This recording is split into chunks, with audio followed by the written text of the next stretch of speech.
Hello, everybody. What's up, y'all? I Happy see Thursday. I see we've been changing the game. Yeah. I'm Moldy Mario.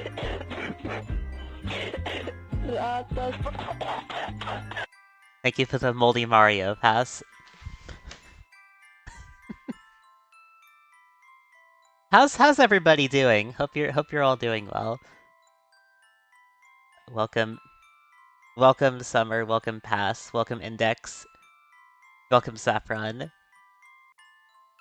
Hey, It y'all. is. Are you ready for some,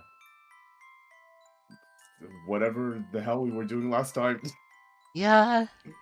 or more kissings, I guess. Yeah, that's what we were doing. They Yeah. finally drew them. Finally. This is testing stream delay. I see. I I, hope it worked. I, Hope it's okay on your end. I'm sure Yeah. Pass is gonna test stream delay with the wrong emote again. Mm-hmm.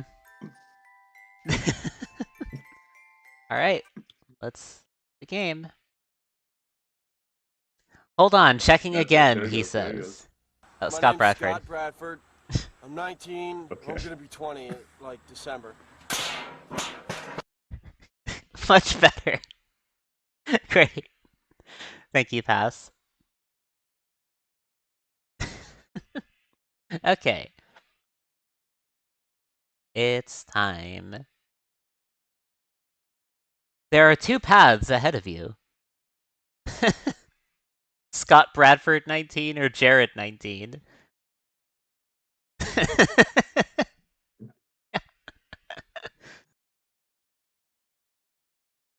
Well, if we didn't I learn don't. how to read, that would be pretty bad, considering we're playing a visual novel. Yeah, let's. Right, I am reading this. That's right. I'm not too familiar with either of those 19s. The only 19 I know. I'll post Mm-hmm. it in chat. You can start reading. Mm-hmm. Okay. Of course, as has become our tradition, we end up back at the mystical fairy grove. We settle into our favorite spots by the shore with a perfect view of the pond. Alex 19 isn't so great. This is the only 19 I know.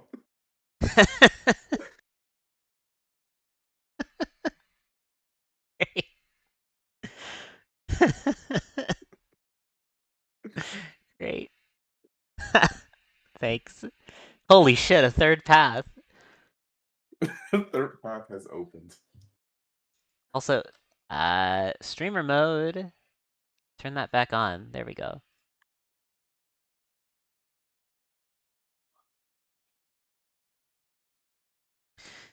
As much as I love films, I've never been a big fan of romantic scenes.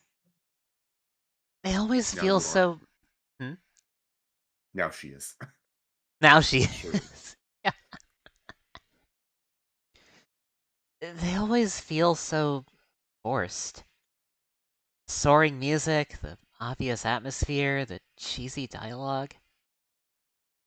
They're so divorced from real life that I just can't take them seriously. But here I am, watching the sunlight reflect off the shimmering water of the lake as the woman I love leans against me.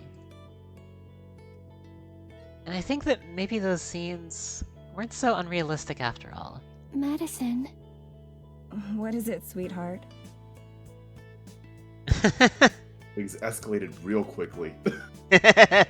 Yeah. Alright, alright. Alright. Sweetheart? Just yesterday, we were just friends. Yeah.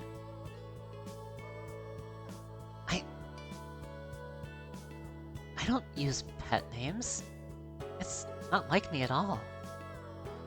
But with her, I feel like it fits. I know that I've said this before, and will probably say it many times in the future, but today and yesterday have been some of the happiest days of my life. Mine too. And it's okay. I'll never get tired of hearing you say that.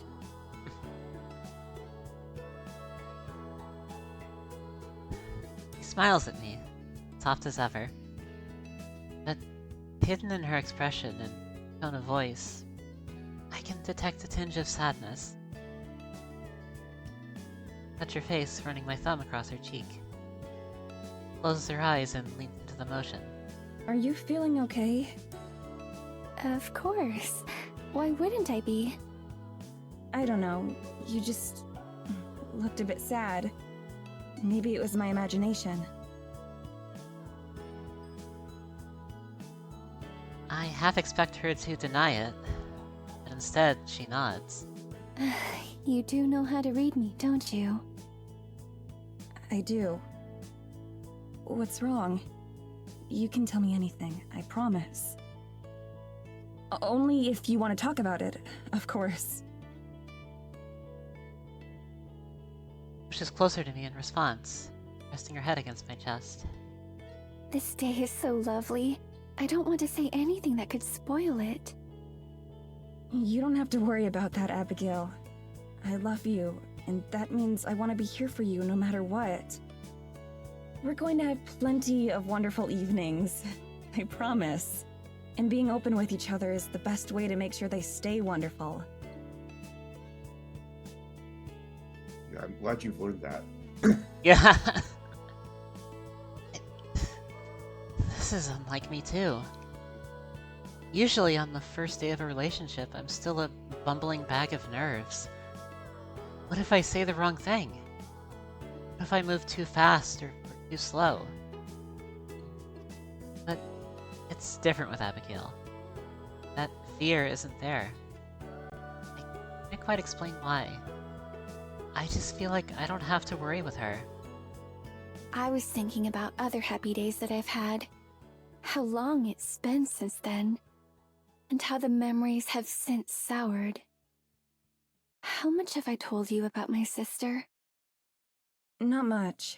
You mentioned that the two of you were close, and that you spent a lot of time in the woods together, but that's it. This is the first time we've ever heard about a sister. Oh, interesting character development. Yeah. We weren't just close. Helena and I were inseparable. Whenever anything went wrong, she would always be there to protect me. She swore that would never change. But fate had other plans for the two of us. Oh.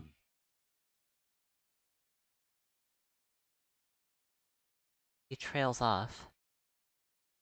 Every other time she's mentioned her sister, it's passing. Her story last night about tracking deer is the only solid detail I have about her.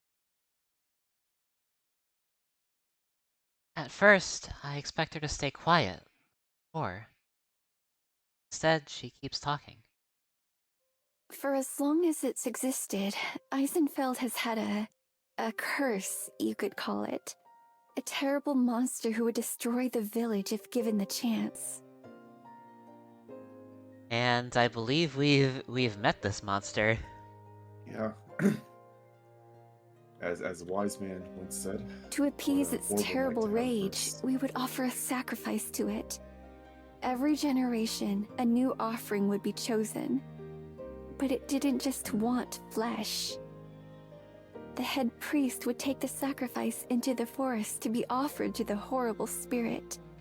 The sacrifice's soul and the head priest's body would both be consumed. Are we saying Oh. English?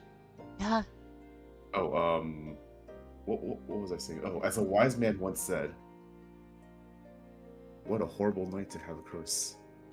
Yeah.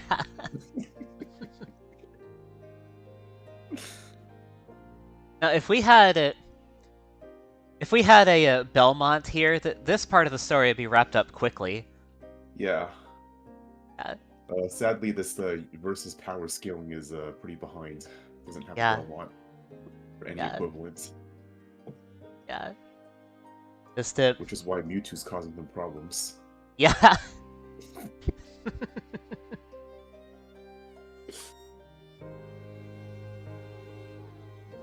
Then, the new head priest would emerge, having taken the form of the poor sacrificed victim. It was a painful reminder of those we had lost. Is that the real Evelyn's backstory? Most likely, yeah. Yeah, she was the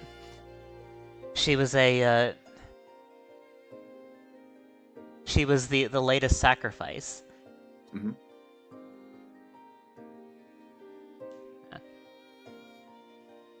When I found out that it would be a member of my family who was to be taken and given over, I wasn't shocked. There was only one thing that I cared about. That it wouldn't be my beloved Helena who was harmed.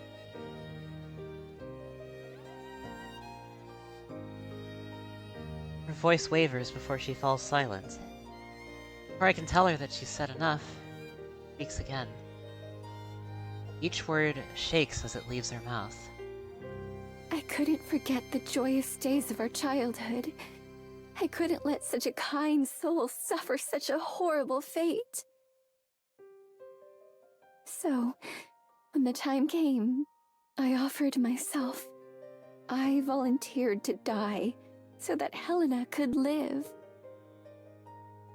And in that very moment, when our fates were sealed, I looked at them, at Helena. And do you know what I saw?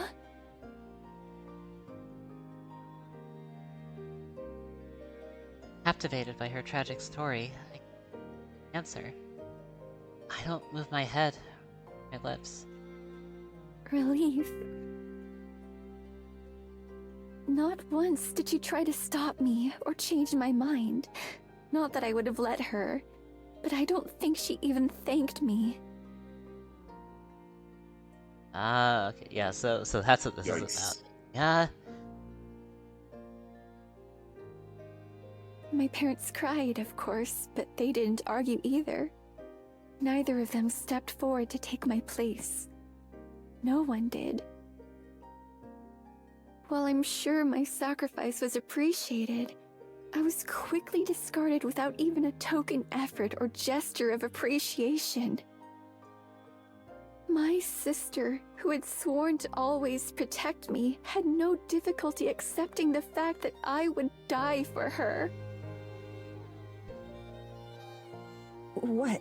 She just gave you away? Just like that? That is fucked up. That is really fucked up. Jeez.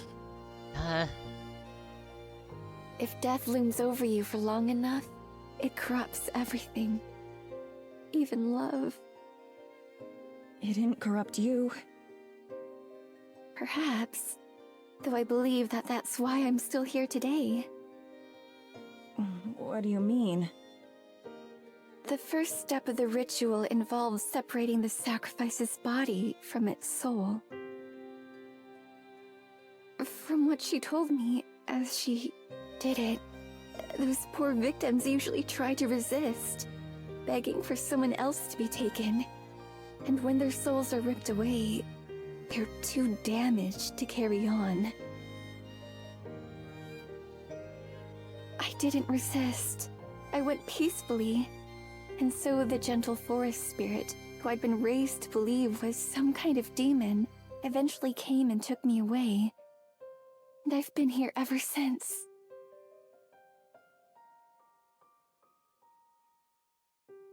Words give a sense of finality. Not knowing what else to do and still stunned by her story, we lean closer to her, pull her into an embrace.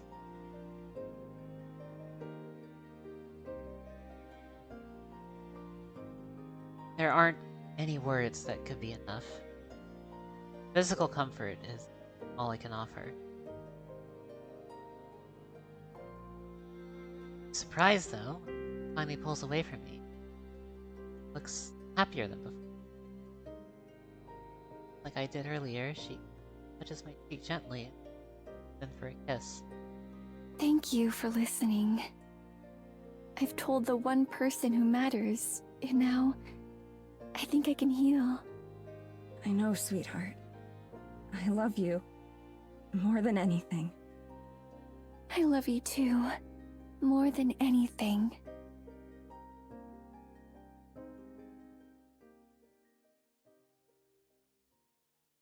Sighs contentedly and shoulder. Takes my hand. Intertwines her fingers. Sit there for a time. Don't move. Do is watch the sky and each other's heartbeat.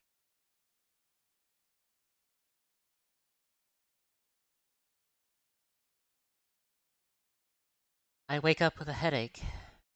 Know that something's wrong. Scene shift? Shift, yeah. Well, yeah, do you wanna read out Maddie's narration now? I could. I thought since like we are seeing from like 4 different perspectives now that we each take 2. But if you're Yeah, that's tired, then I can go for it. well. No, I can keep going. Okay. Yeah. Yeah. So you have Morgan and Abigail. That's right. Yeah.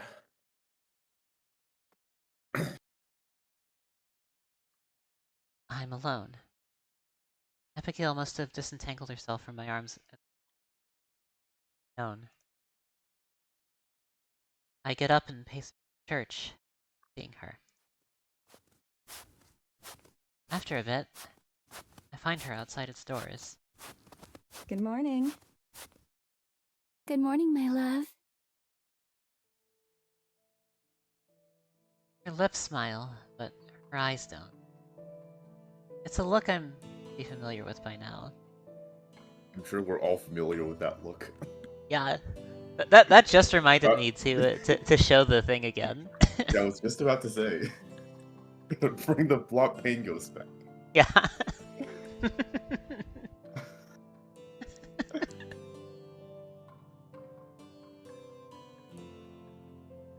Slip an arm around her as I take a spot by her side.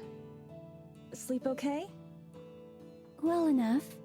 I'm sure all of my nights will be better now that they're spent beside you. Smooth. Can't help it. I kiss her on the cheek and true joy brightens her face. How about you? Pretty good. I woke up with, like, a bad feeling, though. A bad feeling? About what? I'm not sure. My head kinda hurts, so maybe that's it?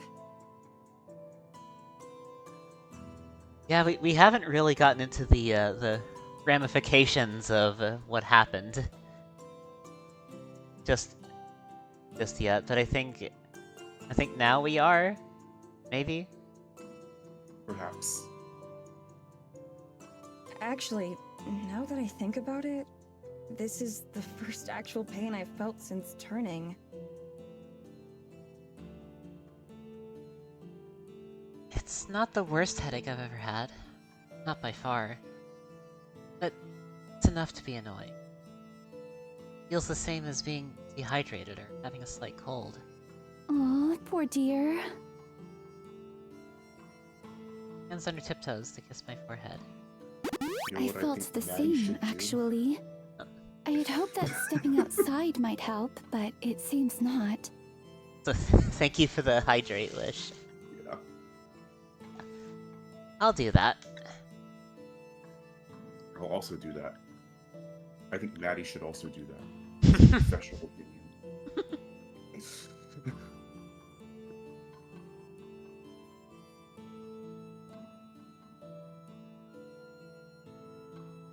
Alright.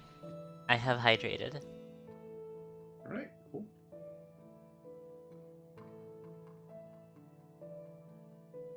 Rubs her temples and notice just how ragged her eyes look. How long have you been out here? A while. Perhaps an hour or so. I was afraid I'd wake you. Nah, I slept right through. It's not just a coincidence that we both feel sick, is it? Is it because the forest spirit is fucking deceased? Possibly, you know. Suppose we'll find out. Yeah. Yeah. The song playing right now. Yeah. Not what we had hoped for. Hmm? Surely things will be okay. Yeah.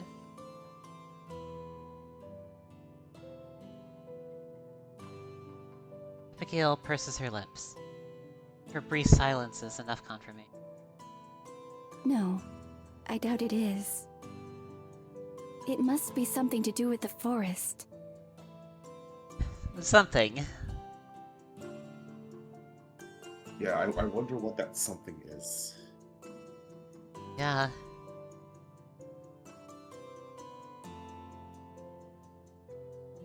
Trees before us sway in the breeze.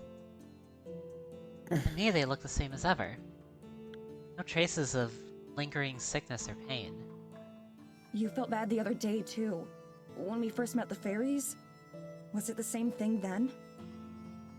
Most likely. Changes in the air. Something's happening. And it isn't good.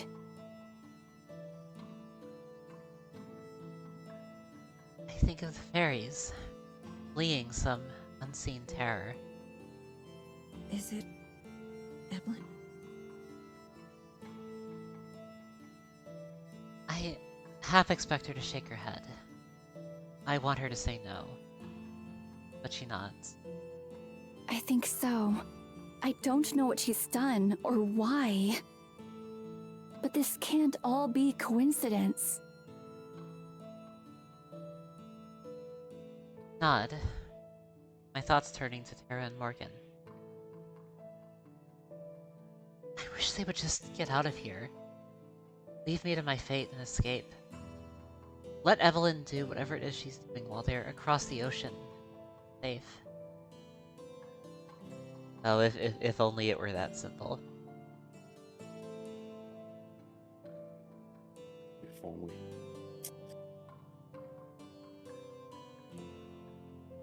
Yeah, it's gonna be... Well, you know what? If things go down, then they go down fighting. That's true. We did make that decision.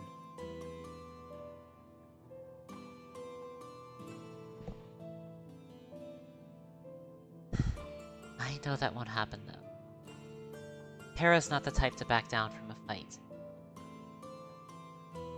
Except this time, I know she's hugely outmatched. Even with Morgan's help. What about the forest spirit? You said it's a guardian of the woods, right? Why doesn't it stop her? That's what I've been wondering. Like, why didn't it stop her when it had the chance? Let's find out. I'm sure it's doing what it can, but it's just as intimately connected to the forest as the fairies are. Far more than you or I. So as the forest itself weakens, so does it. Yes. Some protector of the forest. Yeah. It can't even stand up to this thing wreaking havoc on it. Yeah. You know, something should have been done long ago. Is I think what Maddie's getting at. Yeah. It's like Worry. I don't want to interfere in mortal affairs or whatever. Uh. And now it's dead. Yeah.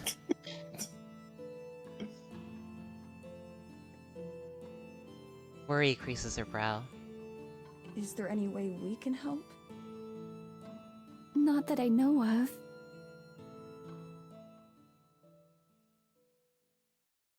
Tell she's not really happy with that answer. Maybe we can think of something together. There has to be something we can do. Yes, perhaps. Looked at me adoringly. I feel like I can accomplish anything with you by my side. Loving words are nearly enough to counteract the worry that I feel. We've already beaten death. There's no way Evelyn can stop us. At least not a second time. Are you sure you beat death? Well, yeah, no, I think they're just at an impasse with death. yeah. My professional opinion. Yeah. Just I think we're going to be in for a very bitter victory. Sad. If we get one. Pyrrhic victories, the worst trope of all time. At this point, we have to take what we can get until we can go back. It's true. Rewind the timeline. We'll go back. We'll make things right. Eventually. Hopefully. Hey, Wolfie. How's it going? We hope you're well.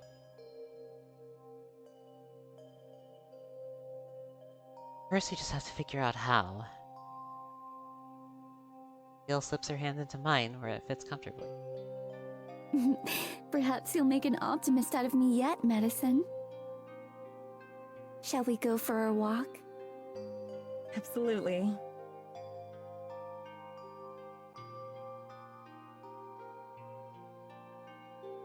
Glad that our changing relationship hasn't changed our routine. The walks around the forest keep me grounded. They're enjoyable, also a solemn reminder of how trapped we are here. My dream of finding a way out hasn't disappeared or diminished at all. It's just evolved to include Abigail, too. There's no way I'm leaving these woods without her. Chat idly as we stroll, showing the newfound comfort and intimacy that comes with lovers rather than just friends. Pain in my head is still there, and I'm sure Abigail still suffers from hers as well. But it's easy enough to ignore, in lieu of the pleasure that simply being together brings. Reach the edge of the fairy clearing, always seem to end up. Abigail's glued to my side. I wouldn't have it any other way. We're probably a little bit early to meet Alma, although they sometimes come by at this time. Are we going to see Alma today? Like, just the way things have been going, I have a feeling not. But let's find out. Maybe they see Alma and then like something happens. Maybe. But This yeah, grove is one of the we'll, easier places for the animals to come drink during winter, so it attracts all kinds of wildlife. What were you saying? Hmm? What were you saying? No, Sorry. I was just saying like we'll see. Okay. Yeah. Yeah, I've noticed all kinds of tracks in the snow leading around here. He nods, pleased. Then, we enter the grove itself. My blood runs cold. Oh, do they see it? They... did they kill Alma? Oh. Did they? Like this I didn't message doesn't didn't give even me a think lot of about- hope. I Yeah. didn't even think about that. Yeah, no, like I'm guessing Alma's just dead. Oh goodness. Alright, let's Right. see what happens.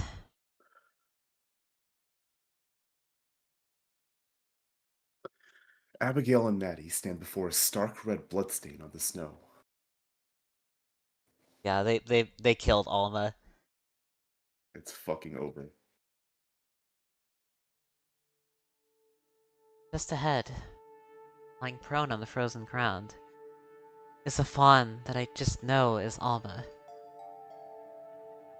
It's clearly dying, if not already dead.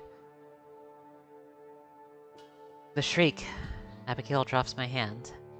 No! I can feel her anguish cut through me like a knife. Visceral and burning. Dashing over, hands outstretched, she falls to her knees and presses a tender hand against its snout. A small motion confirms that it's alive, if just barely. Leans into her, either in fear or in recognition, eyes wild. No, what's happening to you? I move closer as well, though not so close as to crowd them. What I witness makes my stomach churn. Gaping wounds perforate the poor thing's body, staining the ground red with blood. They look like knife wounds or bite marks. There's no visible damage or puncture. It's more like its body simply opened up. Abigail flails her hands, clearly wanting to help, but afraid to touch it and cause it more pain. She turns to me, teary-eyed. Madison! What do I do?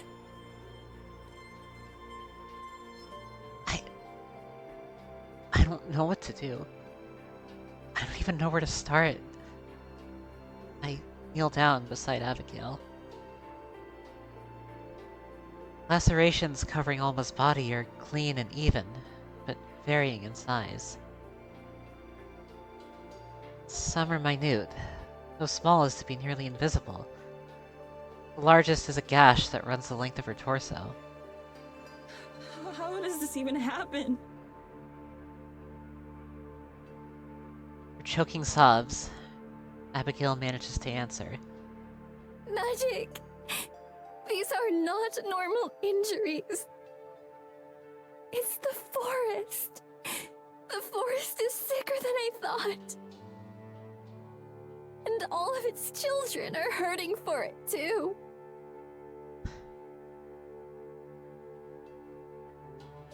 So, we get headaches, while Alma gets this. I shudder.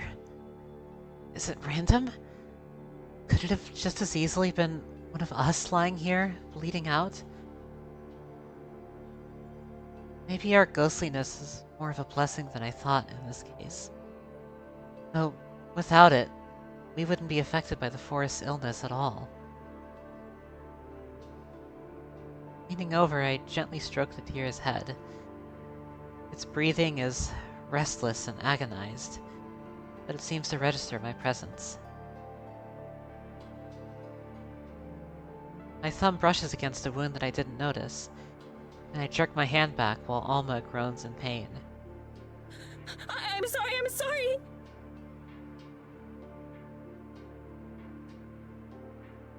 The deer's blood is viscous, unnaturally so, slick like motor oil. It sticks to my fingers, stretching and webbing. It's neither warm nor cold. It's unnervingly neutral. I try to rub it off in the snow, but my fingers pass through the ice and dirt, of course. My hand trembles with a disgusting feeling that it'll never be clean again.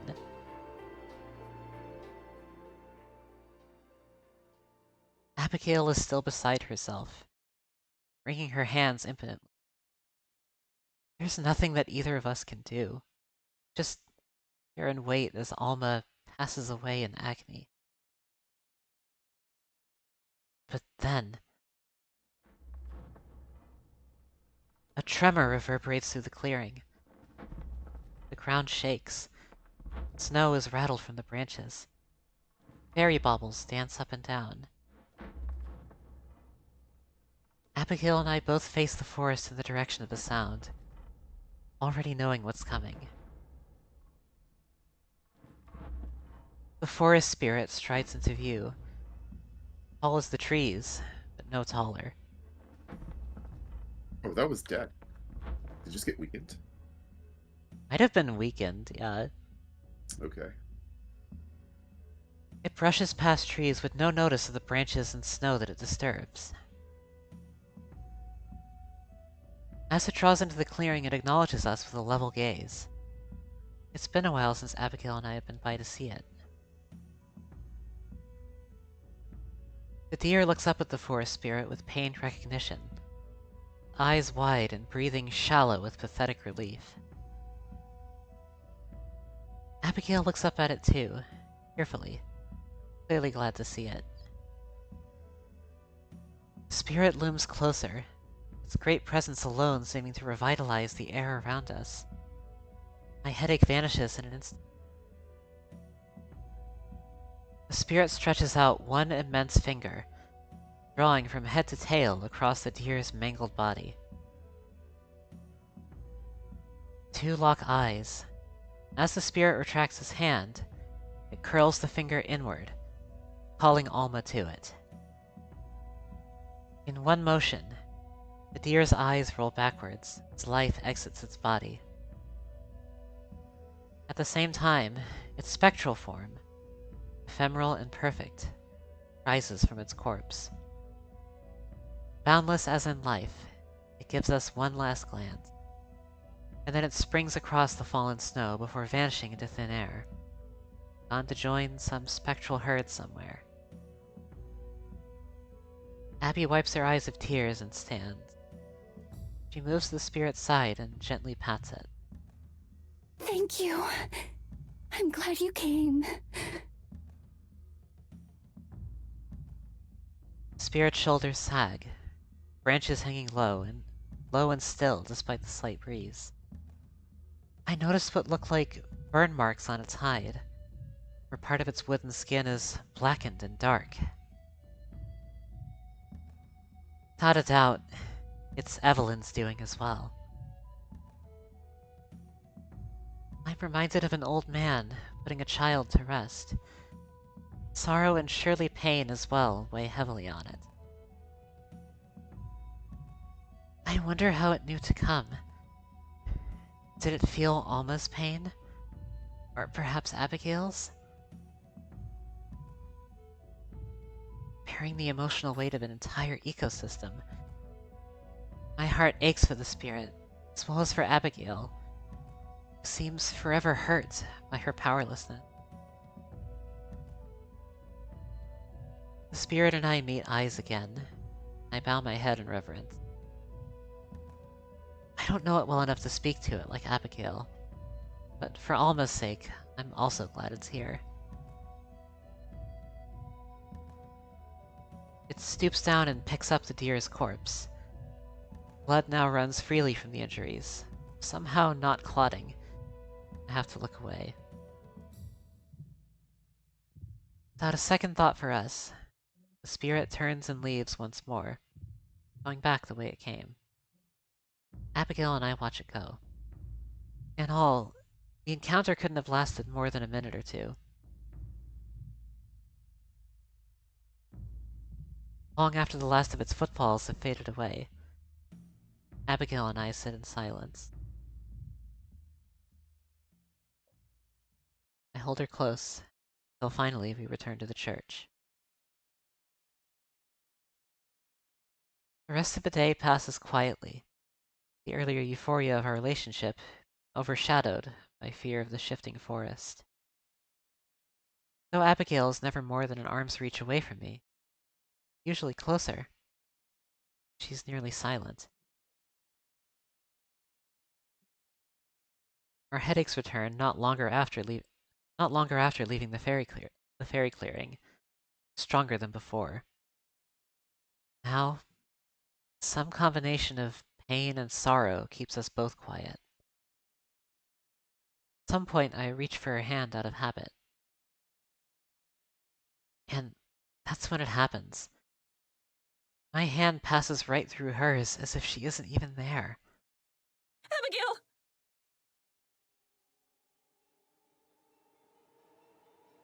I say the first thing that comes to mind.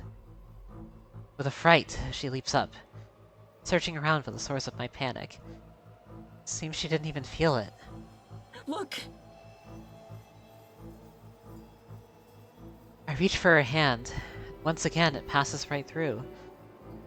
Just like when we first met, before we could even speak with each other. She understands instantly. Oh no. Oh no, no! What's happening? Are you okay? Do you feel any different?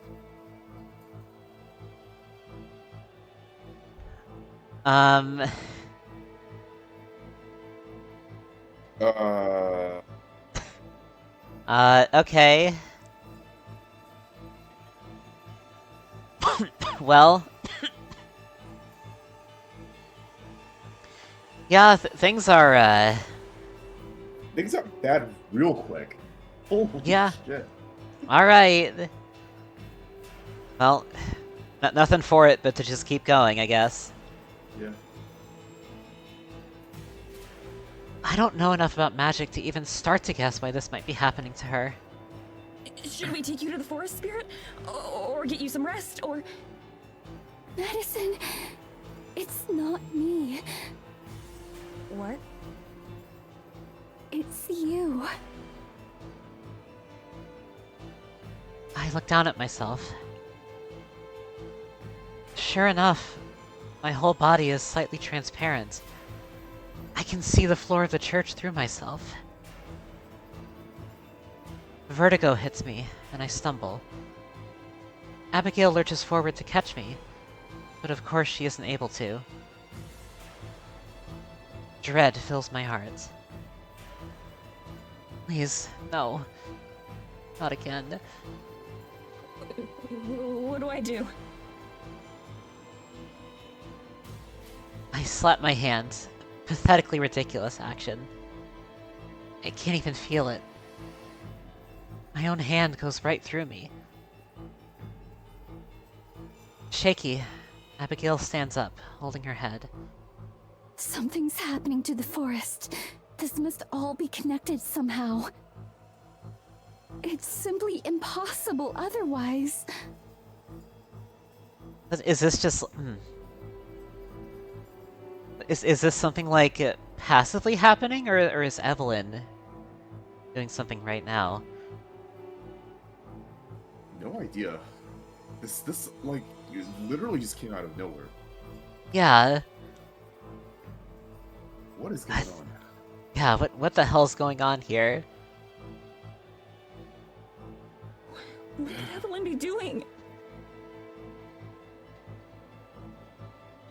I know that she has to be involved. I don't even have to ask.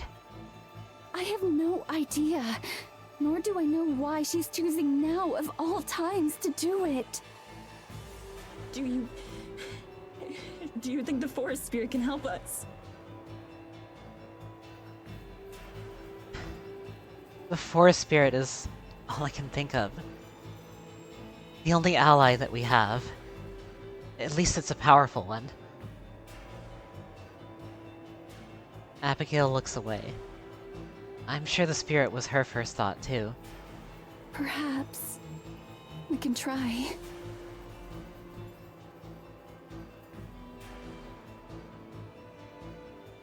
Wordlessly, she heads out of the church, and I follow behind her. The happiness and joy that we shared so recently has evaporated entirely. I wish that life, whatever form it takes for us, could just slow down. That we could have more than a moment to rest. Very relatable. Yeah. But I know that that's impossible while Evelyn is still out there. And I know that, one way or another, we're going to have to be the ones to deal with her. But what I don't know is if we even have a chance.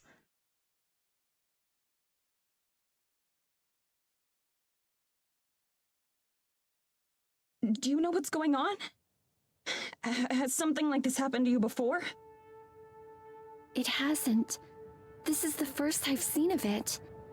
But I think I know. You? Do you? Okay, let us know, please. Okay. I think that the forest is having trouble keeping you here. The magic is getting weaker, too. So does that mean that...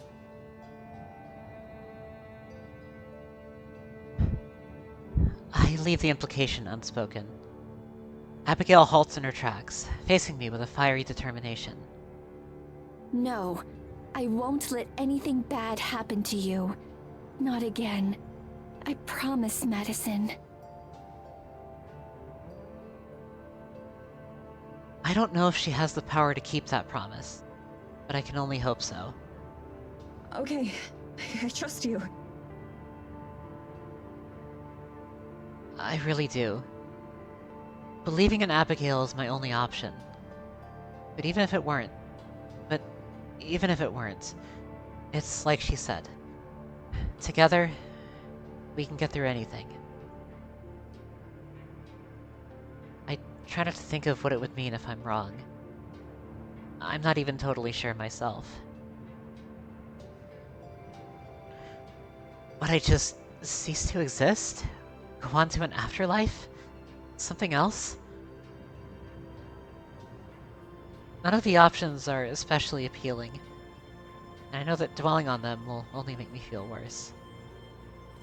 So I just focus on the here and now, and on sticking close to Abigail. Even I can tell that she's right when she says the whole forest is affected.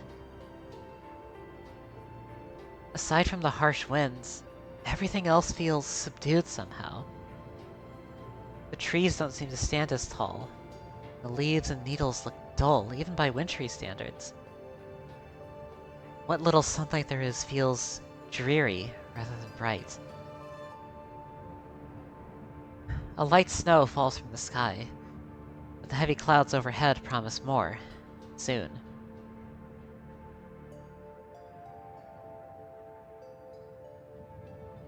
It occurs to me that we've been walking longer than we normally have to. Instead of changing the forest path to get us there quickly, following the regular route through the trees. Hey, why aren't we taking the shortcut through the forest? Is it too sick to let us do that? Wringing her hands, Abigail looks away. It's more that I'm afraid to try. If I push myself too hard, then... That's fair. Valid concern, yeah. Considering everything that's happening right now. Yeah. Yeah. Good. She leaves the consequences unspoken. I can imagine what they might be. The same as what's happening to me, or worse. Whatever exactly that is. Yeah, I hadn't thought about that. It's okay. Take as much time as you need. It's been so long since I visited the spirit. Our brief moment in the grove with Alma was the first time in days. I wonder if it's missed me. Of course it has. Who wouldn't? You're far too sweet, Madison. She nuzzles her head against me. The angle is a little awkward since we're still walking, but it's nice. But then she jerks away like she was stung. Oh, you're back! Back? Oh, What? huh? Huh? It stopped? Uh, The it huh? What? Huh? Uh, okay. Okay, then. I The- guess. What happened there?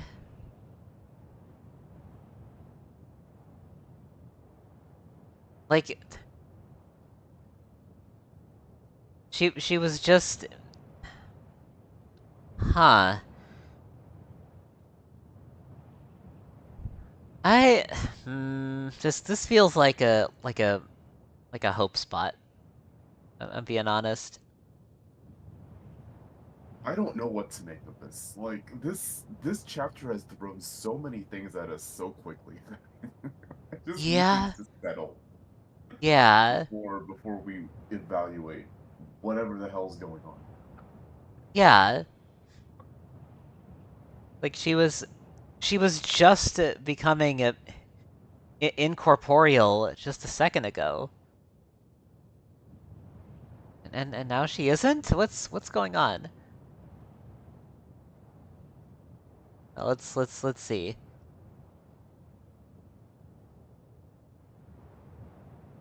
Her hand envelops mine, smooth and soft like always, rather than passing through me. Oh! Just because she can, she leans forward and gives me a quick peck on the lips. Just because she can. Yeah. Just because she, yeah. I was so worried. Me too. Rub my arms and sides, making sure that I'm all there. Everything seems to be in order. For now, at least. Hopefully it's permanent. Well, let's find out. Indeed. It's not too much farther to the spirit either. We should hurry.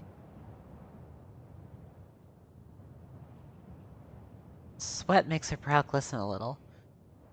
She's definitely still feeling strained, even though I can tell she's trying to hide it. Don't push yourself too hard, sweetie. I won't.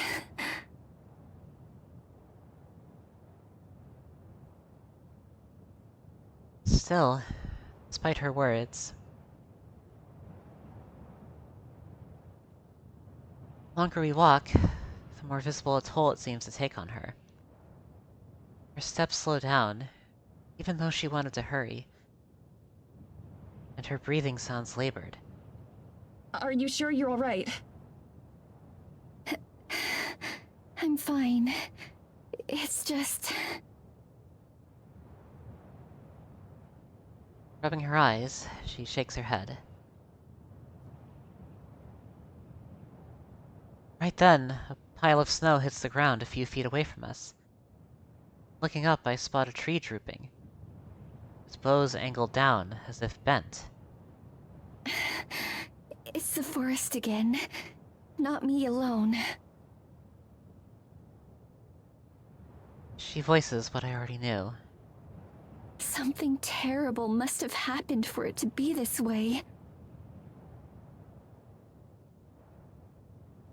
Since I'm unable to feel the forest like she can, all I can do is watch and worry. Just now? Or at least today? Maybe. Or we may only now be feeling the effects.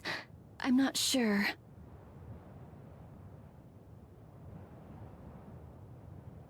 I can tell by the frustration in her voice that she's nearly as in the dark about all of this as I am.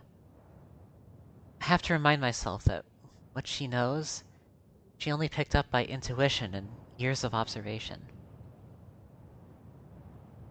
I'm fortunate to have a guide as knowledgeable as she is about our situation, even if she doesn't know everything. I know when we're getting close to the grove of ancestral trees, and the change in the air and the way that the trees are larger than before. That profound sense of being watched and of primal energy is still present. But even that feels mellower. Or maybe strained. Through everything, there's also the acrid smell of smoke. Suddenly, Abigail lets out a yelp of horror and dashes forward. Abigail! I follow, right on her heels. Oh no. It doesn't take long to discover what she found. Are they discovering the aftermath now of whatever happened at the center of the forest? Or was this like a timeline shift and they're like, and all this happened like a week ago or something?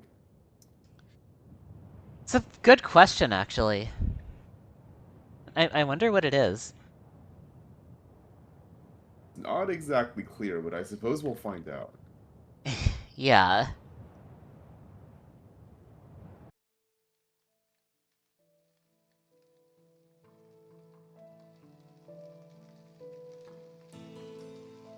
Where once there was a mighty tree, all that remains is a blistered and charred husk, blackened by flames.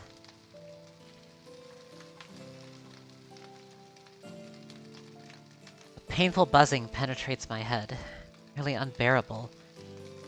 All I can do is watch in horror as a foreign sorrow emanates.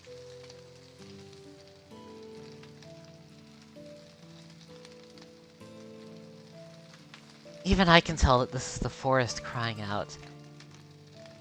Here at the locus of its pain, even I'm affected. I can't imagine how Abigail must feel. Her fingers run across the damaged wood as if searching for a sign of life. I have to remember that this isn't just another part of the forest. This is its heart, its very soul. The heart of the woods. Of the woods. And for so long, it was also her home. How did I not know? I've been so happy these few days that I must have blinded myself to the pain of the forest.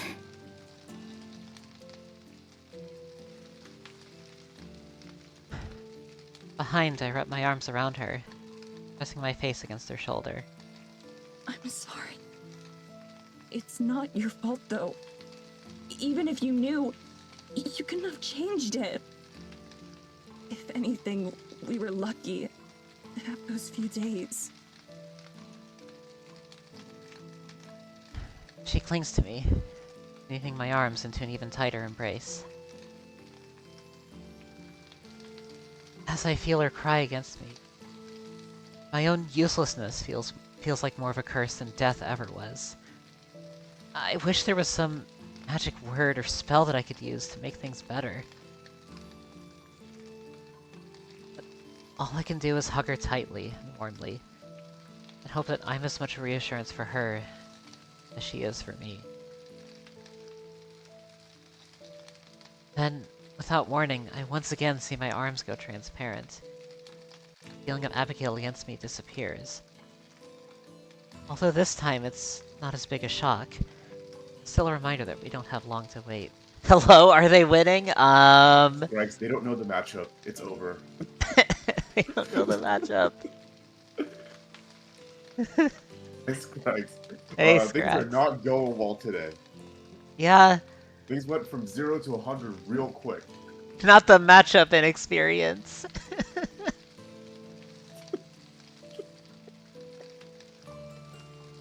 Oh my god. They're so fucking good. It's so cooked. It's so over. How are you doing, Scrags? Yeah, Hopefully better than them. hope you're doing better than they are at the moment. How's it going?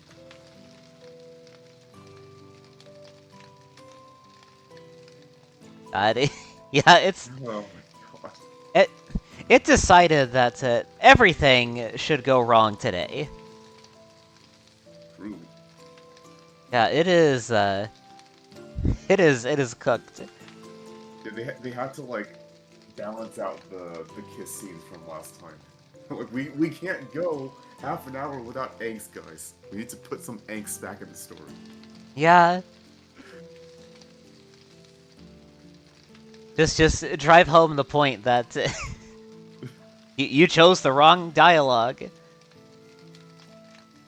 I think this might be part of like the normal progression of You thi- things. You think so?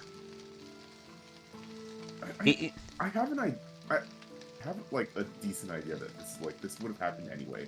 Maybe their like responses to it would be different. But like Maybe. Maybe? I don't know. hard to say. Yeah. bit quiet Wish on is a bit stream. quiet on the stream end? Okay, I can turn him up.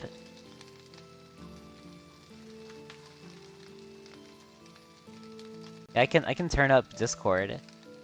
That helps.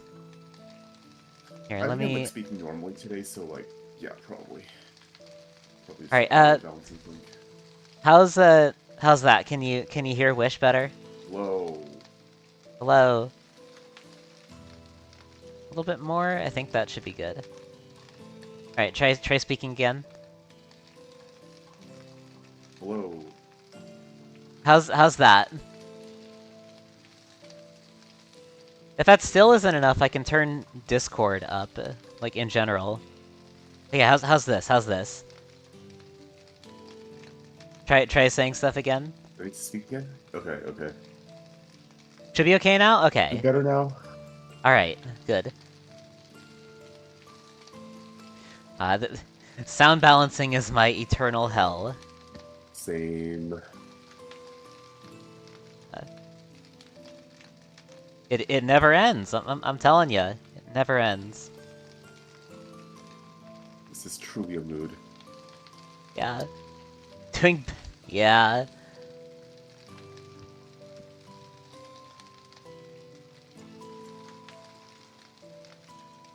Yeah, please please let us know if the volume is if the volume needs to be changed at any point. Yeah, don't be afraid. Yeah, We rely on the viewers. truly.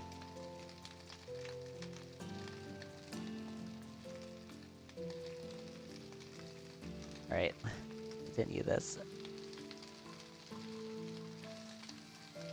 Abigail notices and steadies herself alone. Let's keep going. The spirit must be around here too. Why doesn't it stop Evelyn? Isn't that its job as guardian? You would think. Exactly. Yeah. Yeah. Yeah. Is there something we don't know? Yeah, like what's happening here?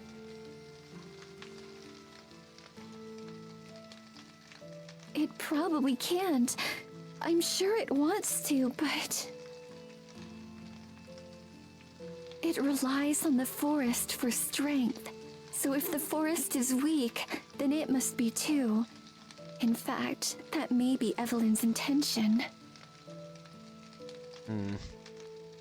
But isn't the forest's like constitution dependent on the guardian? Yeah. So like, is it just a feedback loop? Yeah, like what's happening here? What's...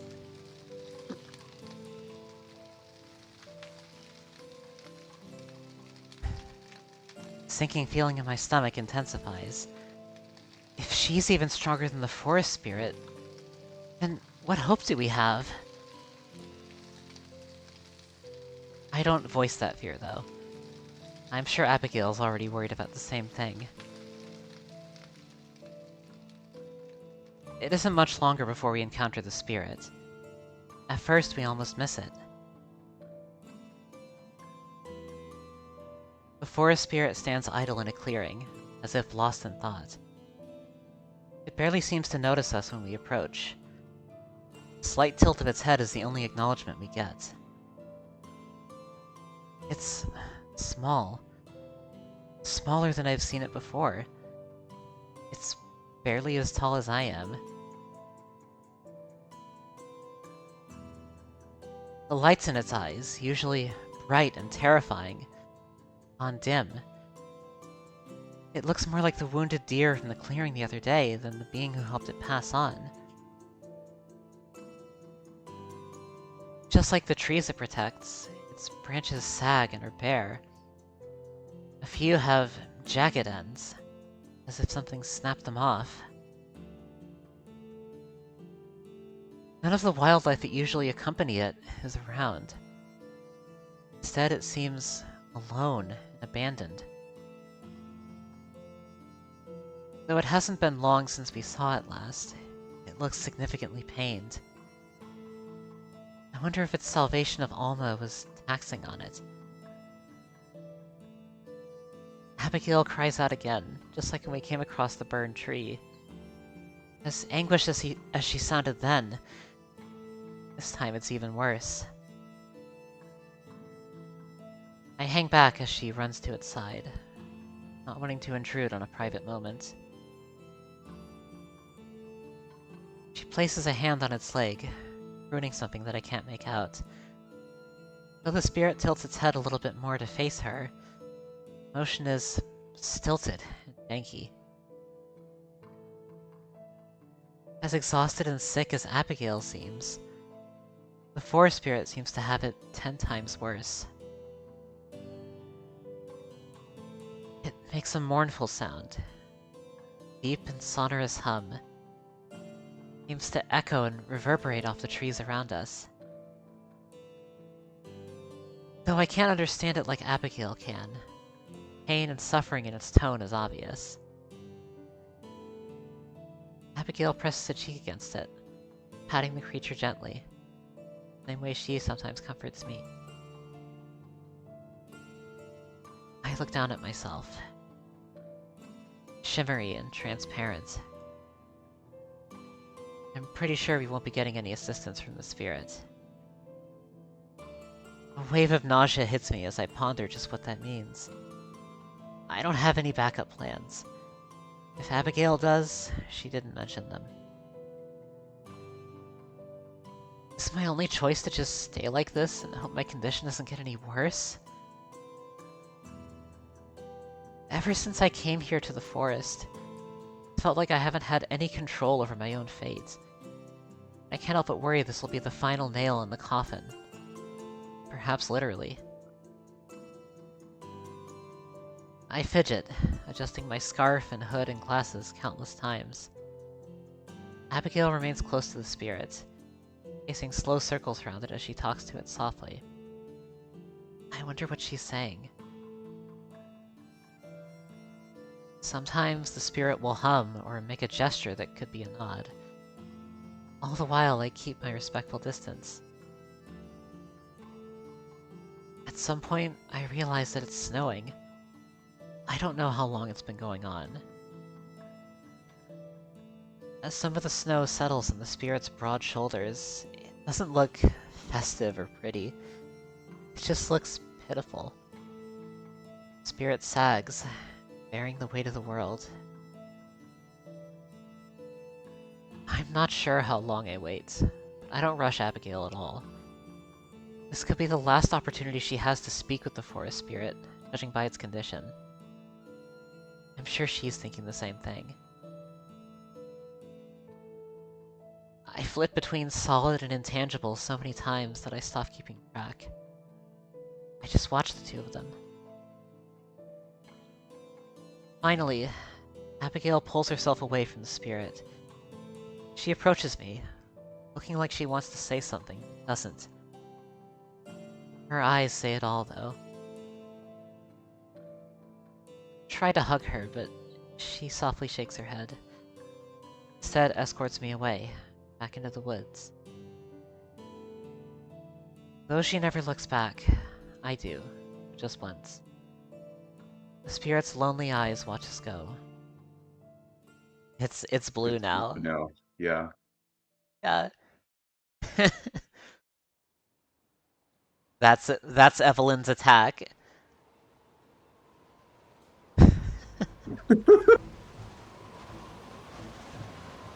So, God damn it. yeah. I actually do have to be right back real quick. Okay. Alright, I know. I have to entertain Street now. It's Yeah. it's actually so cooked. Yeah. Alright, I'm the BRB. Okay. I'll see you in a bit. Yeah. Yeah, see you all in a sec. I'll be right back. Right. Okay, yeah, so what do you all think about today's venture into the snowy forest of Heart of the Woods? What are y'all's opinions? Did anyone spot any typos? I'm not vigilant looking for typos when like I'm not the one speaking, so I didn't notice any. Evelyn is stronger than the heart of the woods. Yeah, this universe did not do enough power scaling to overcome this medieval level monster. It's very sad. If only they had a Belmont. Is truly cooked.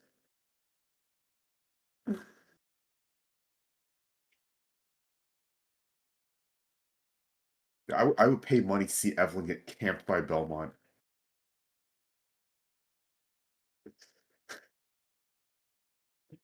Okay. Scrags, while I have you here, random question. Do you have any experience with Renpai? The engine on which this visual novel and many other visual novels are built? Or I suppose I should ask, like, are you familiar with it? Grand Cross Holy Water, Grand Cross True.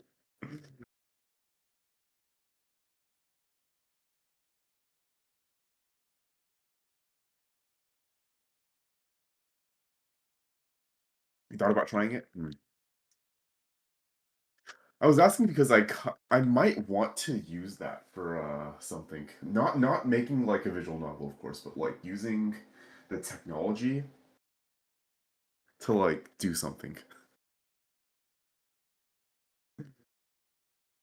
Make a certain piece of content for a certain thing that I'm doing.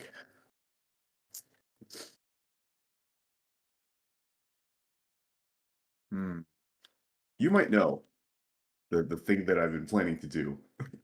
I'm only mentioning it here on Ruby Stream because like I know that the folks here will not know.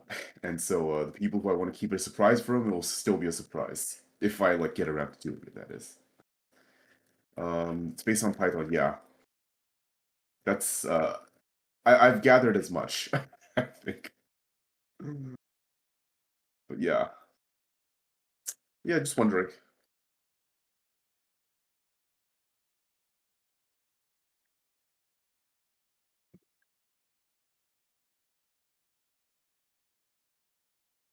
It's in the name, yeah.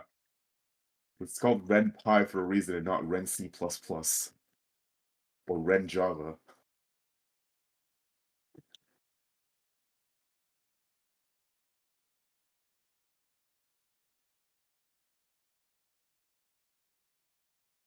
Now you're good.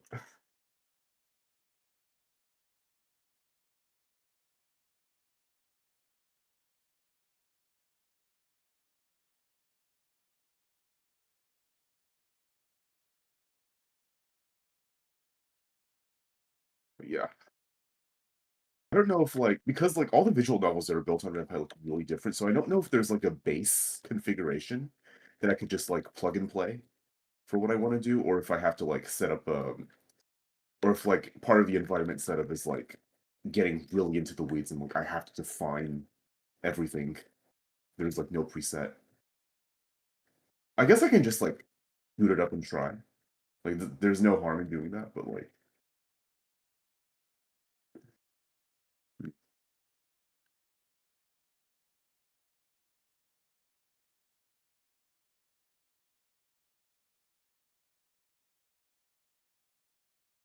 if you're not using it for VN stuff, you can check and see if there's another preset. I guess, yeah.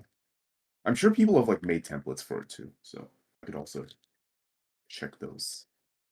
But yeah, to all the people who want to make visual novels in chat, make sure you hire a proofreader. This one definitely needed one. That's all I'm gonna say. Played a game where someone made a mystery dungeon. Oh, interesting. Interesting.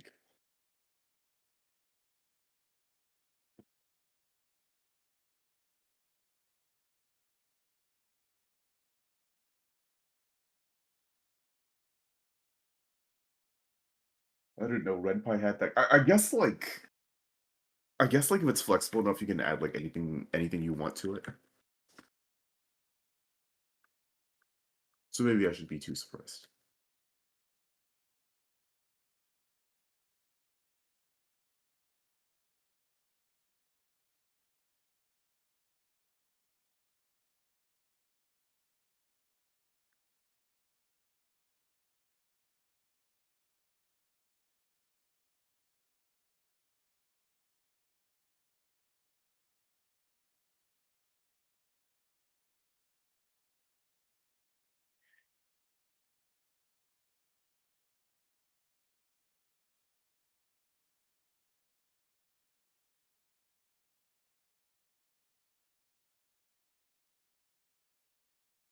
TBF is more like a tabletop game with mystery dungeon elements.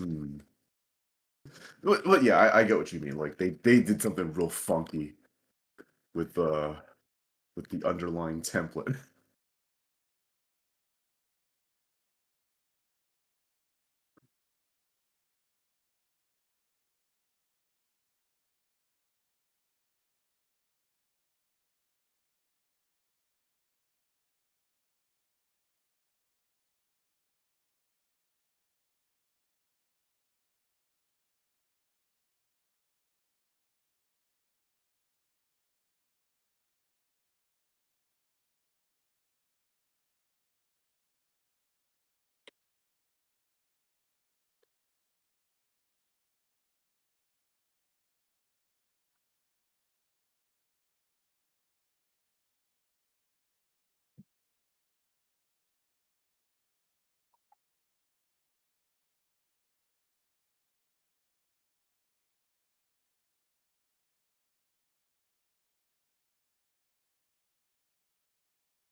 But yeah,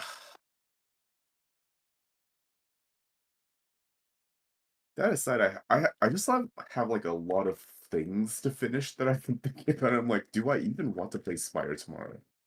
Because I have to like get Town Hall ready for Sunday. I have to get the tournament sheet complete sometime around that point. And then like and then I also have like a bunch of grading to do and reaching out to people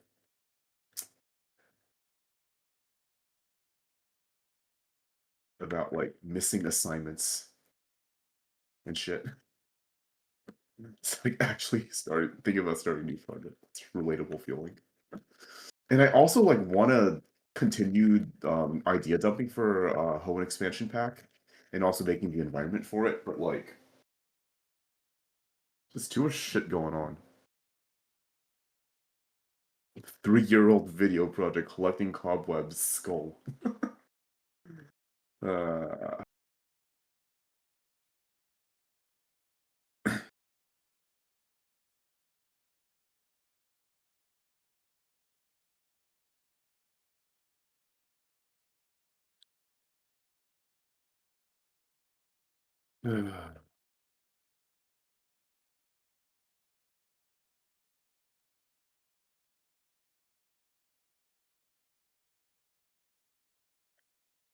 yeah, I get it.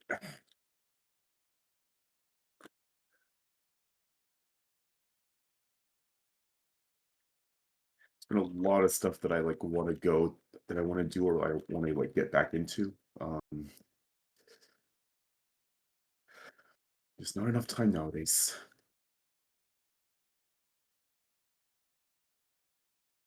I also like want to grind STS2 and Monster Train 2 and like get like actually decent at those games instead of like being terrible. But like again, not the best use of my time. And then I get distracted by other things. But yeah.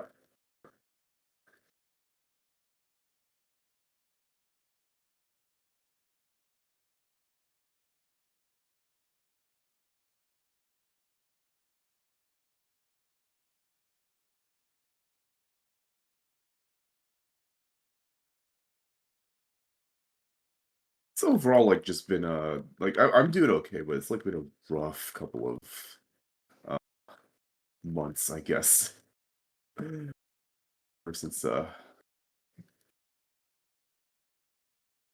Ever since WCRT ended. It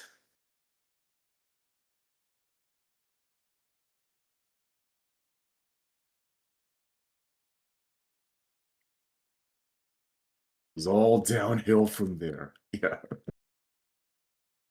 WCRT was yeah, maybe like I should have taken the how the tournament went as a sign. I'm just kidding. The tournament went like it got off to like a real rough start and then it turned around a lot like in the middle. And then grand finals was really good. And then grand finals bracket reset was like not that good. And then the day after was like, okay, yeah, because I have to deal with this now.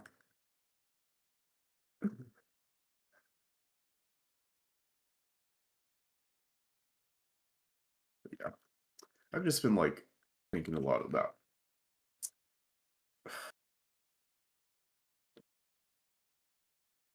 what direction I want to take my online presence after WSC 26 ends.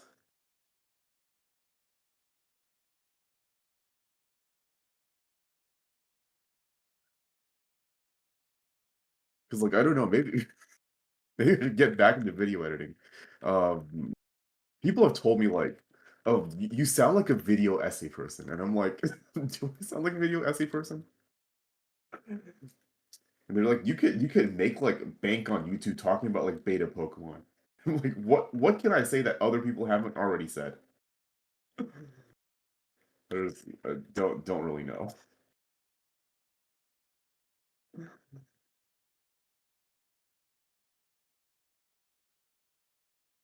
Video editing arc. I did it in the past. Like I had a YouTube arc in the past. Little known fact about me, I had YouTube arc in the past. I got so fucking because I because like don't be on YouTube when you're like in your formative years, I feel like. That's just a bad idea. I was I was on YouTube when I was like 9. It was not a good time. I didn't understand anything. I thought I understood things, but I actually did not understand anything.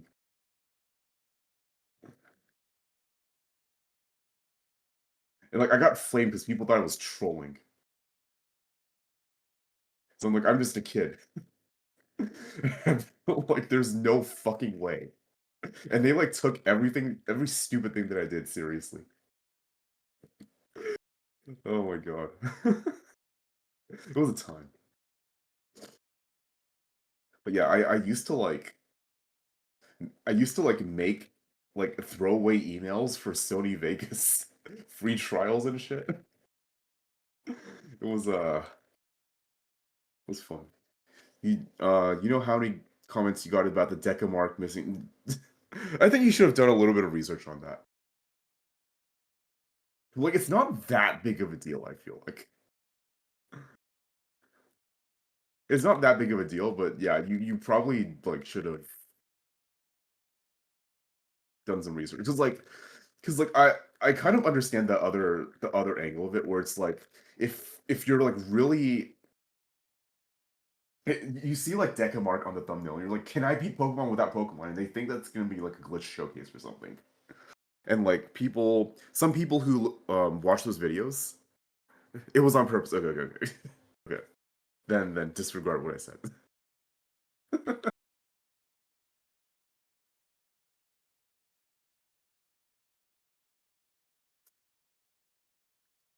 But like, yeah. Scrag's Rage Bait arc, Kappa.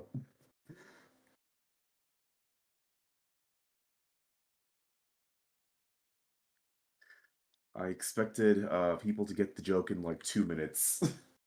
I think the slow build up to like the Mario characters and Miku and randomly showing up, that was good payoff, I feel like. Uh, I feel like the whole Decamark missing no thing just like did not hit. Did not hit most people. It was so good, yeah.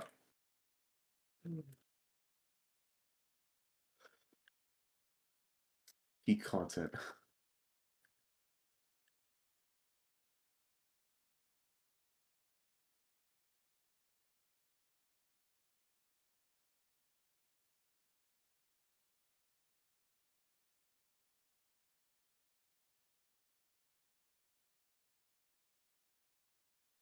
Four-time super effective Bulbasaur learn set would be enough for Roxanne. Nose Pass is like an obstacle for Trico sometimes, so like non-stab grass moves on Deca Mark is like a little suspicious.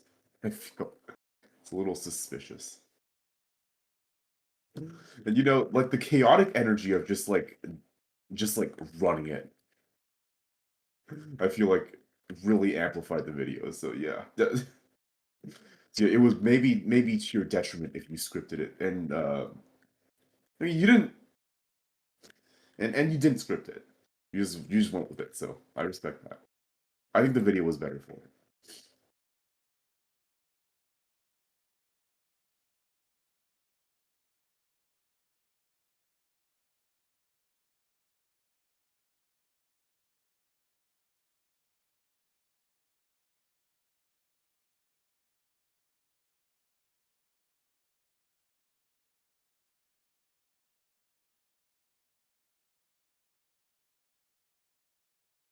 Should have put a bad egg on your team, Kappa.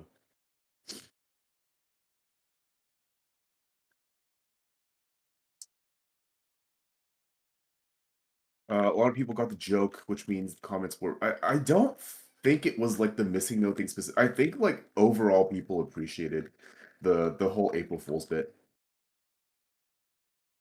irrespective of like what they feel about the missing no thing. It's just that I get it from the other perspective where it's like if you're really into glitch hunting and like this very niche subset of Pokemon, deep Pokemon lore, like seeing someone call any glitch Pokemon missing no like that gets some people. Gets on some people's nerves. I don't think you should feel bad about it though. If you did it on purpose, like just embrace the fact that you just embrace the fact that it was part of the joke, I feel like.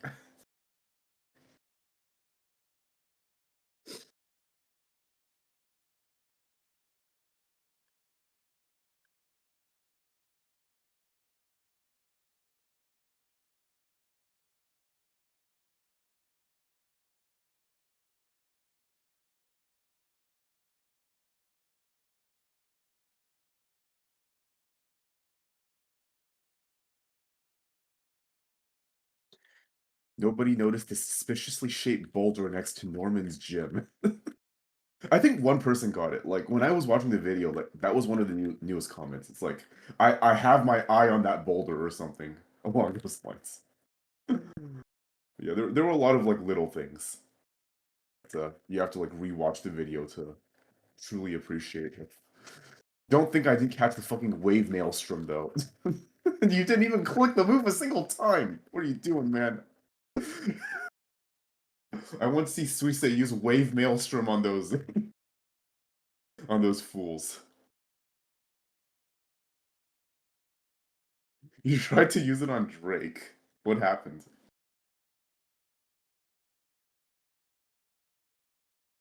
The way you killed it didn't work. Oof. Sad. Only hit 2 times instead of 7. Hmm.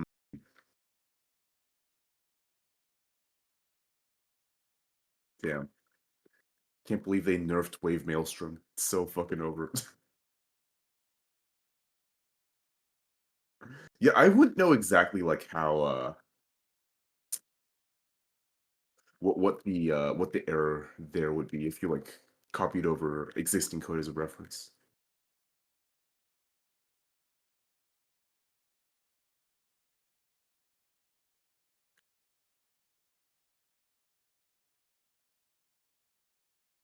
Where is Ruby? How long has Ruby been gone? You couldn't find a good use for Stone like Stone Axe Ceaseless Edge in game is like a little bit suspicious because like those moves are extremely overpowered against like real thinking human players, but against the AIs like it's just a button. It's just any other attack.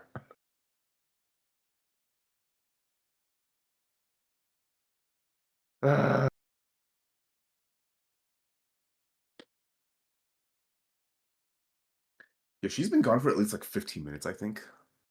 I guess I'll just keep yapping.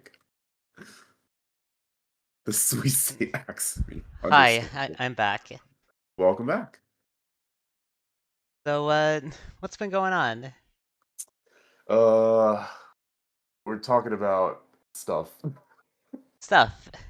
Yeah. Yeah, Scraggs' April Fool's video. I asked him about Renpai because I want to do something with Renpai.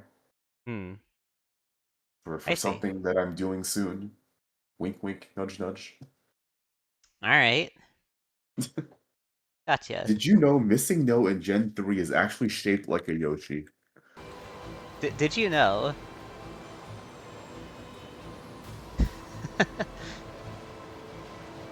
Yeah, what? Well, I am curious about... Did you know? Did you know? Did you know?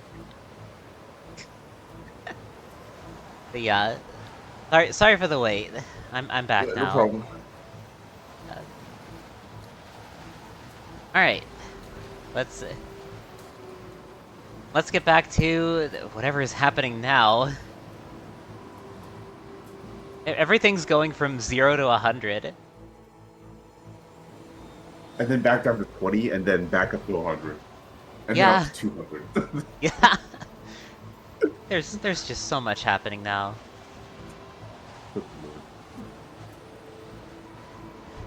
Heavy snow batters us while we walk. Though of course its chill doesn't reach us. Our visibility is effectively 0.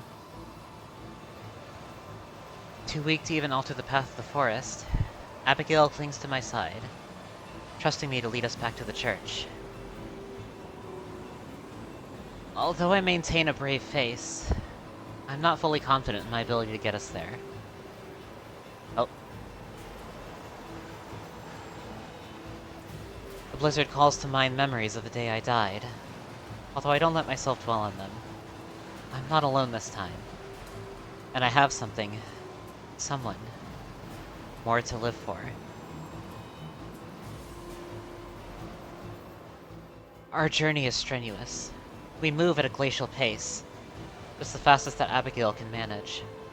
Her steps are heavy and slow.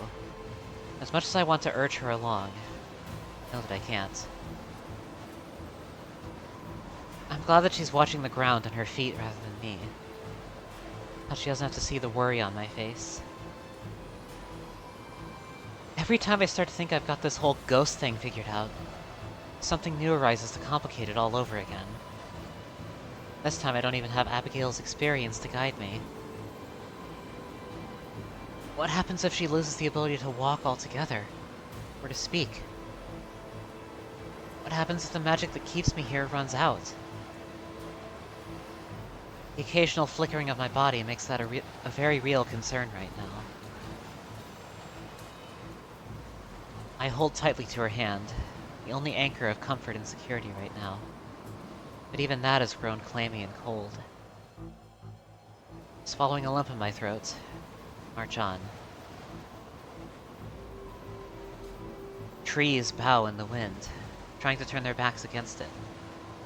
The first time that I can remember, there aren't any woodland creatures out and about. No mice or rabbits or chirping birds. Not even a panicked deer phasing in and out of existence like me. It may as well just be me and her and no one else in the universe. Come on, I'm sure we're almost there. It can't be much further. I say the words for my own sake as much as for hers, though in truth I have no idea if I'm right or not. For all I know, we could be heading in the totally opposite direction of the church. Even then, once we arrive at the church, I'm not sure what to do. Will she get better with time to rest? Will I? Right now, the church is just a goal. It gives us something tangible to work towards. Something to keep our feet moving, slowly or not. I'm sure you're right. Her voice is barely a murmur. I can only hope that she's saving her energy on purpose. I'm afraid to ask. I wonder how much of what's happening is by the mayor's design. While everything stems from her, it's impossible to know how much was deliberate, and how much is simply a ripple effect from what she's done. I wonder if she even considers us a threat, or gives us any thought at all.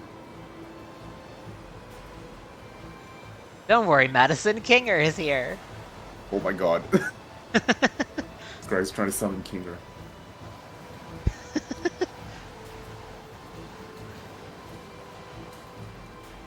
Oh. Oh, hello. Oh my god, he's here, let's go! Oh. I don't think there's a whole lot I can do in this situation, I'm afraid.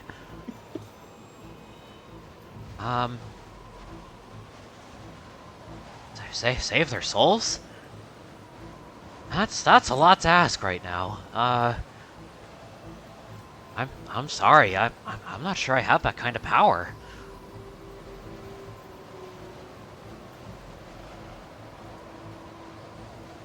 I'll just be over here for now.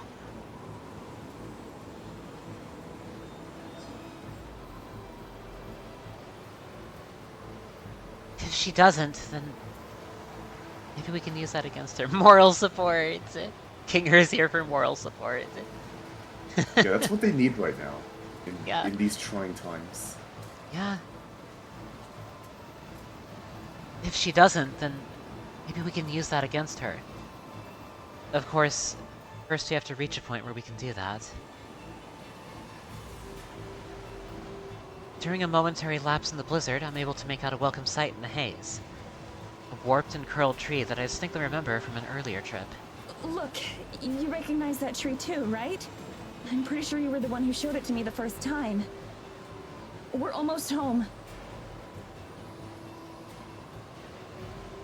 Abigail nods weakly, though she doesn't say anything. I squeeze her hand, trying to impart some strength into her. It kills me to see her like this. I give anything to be able to help her. Almost there, you've got this.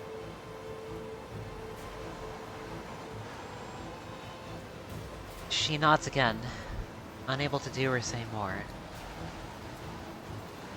Except she doesn't stop nodding, a bobblehead. I tug her along, trying to lead her the rest of the short way. She's rooted to the spot. Listen. Oh, Uh-oh. then she collapses, and the world goes black. I jolt and choke on nothing as I gasp for breath. A breath that I don't actually need. Oh, what's going They on? just like phase out of existence for a second. I think so.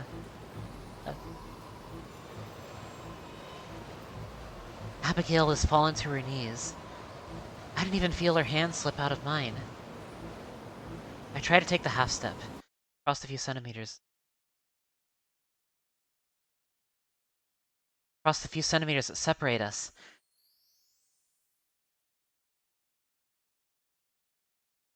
A moment later, black.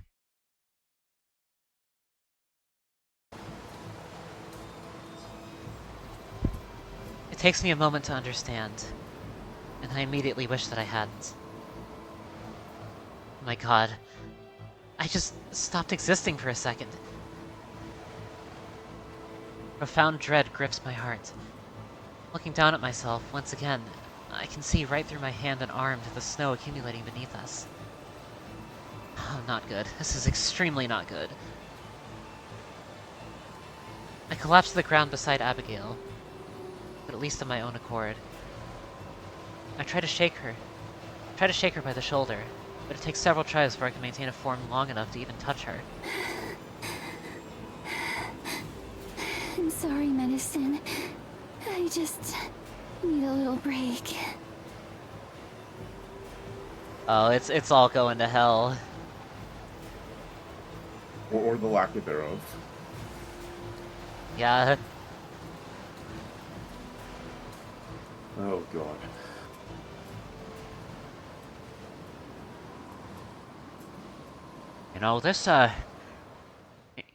This reminds me of something. But, I won't say it, for the sake of, anyone listening. Understandable. If you know what happens, then, well, you'll understand. Is this a ploy to try to get me to go to the digital circus watch parties? I mean, if you want to. Noted. With visible effort, she turns to look at me. I don't think she even realizes what's happening.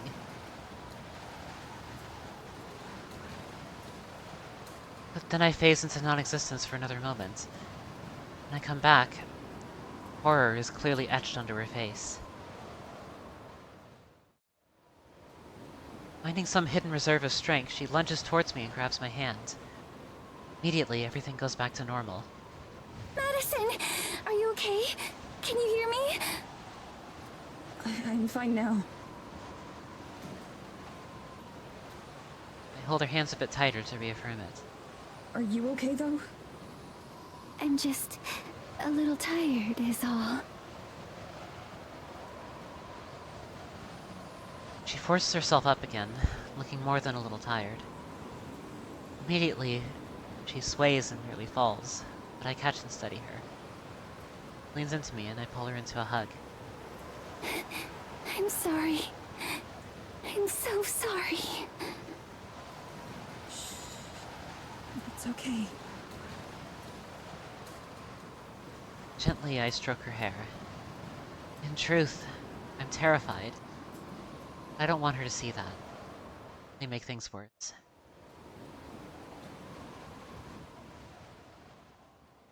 I guide Abigail over to a fallen tree where we can sit down, different to the blizzard.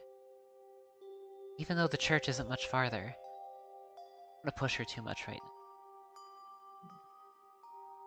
now. I wrap one arm around her as we sit and pull her close. Where can we go for help? Maybe if the forest spirit sees how rough it is for us. She shakes her head. Believe me, it would if it could. But I fear that it's even weaker than I am right now. It's much more in tune with the forest than me, so it's suffering the effects even more strongly.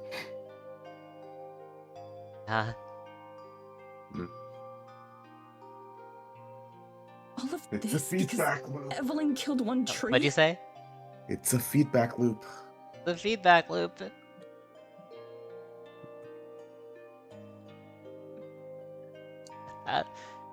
This forest spirit isn't as... Well, we know why.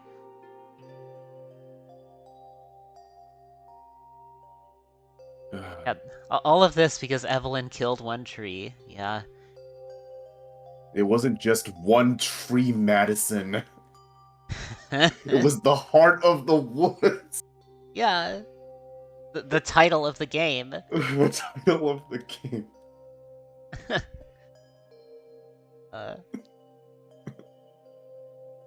Oh my god.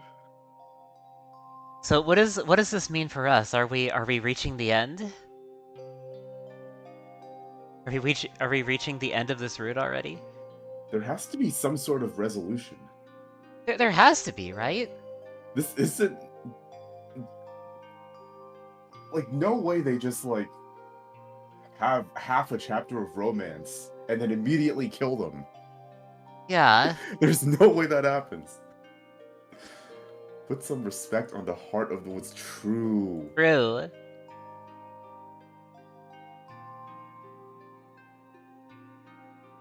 It wasn't just any tree. It was one of the ancestral trees. The oldest one. They're the heart of the forest. All of its strength comes from them. She said it. Yeah. We got the title now. We got the title. Are these characters dead yet? Well, I don't know, Pass. You tell me. In what sense, Pass? Like, Yeah, in what sense? Dead as in dead or dead as in non-existent? Yeah.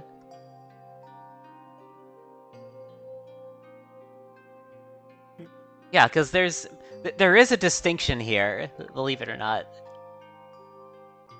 Whatever sense produces the most content for stream. You know what? The way that death works in this visual novel still makes more sense than Homestuck, so at least has that beat. Homestuck. God.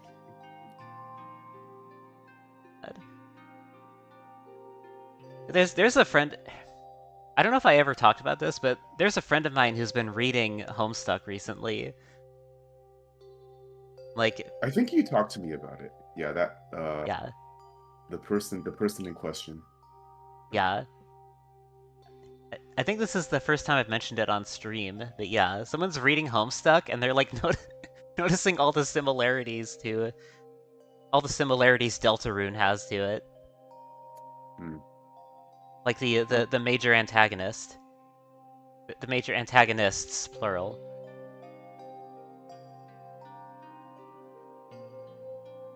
They have fun. Yeah. Reading that godforsaken webcomic in the year 2026. Yeah.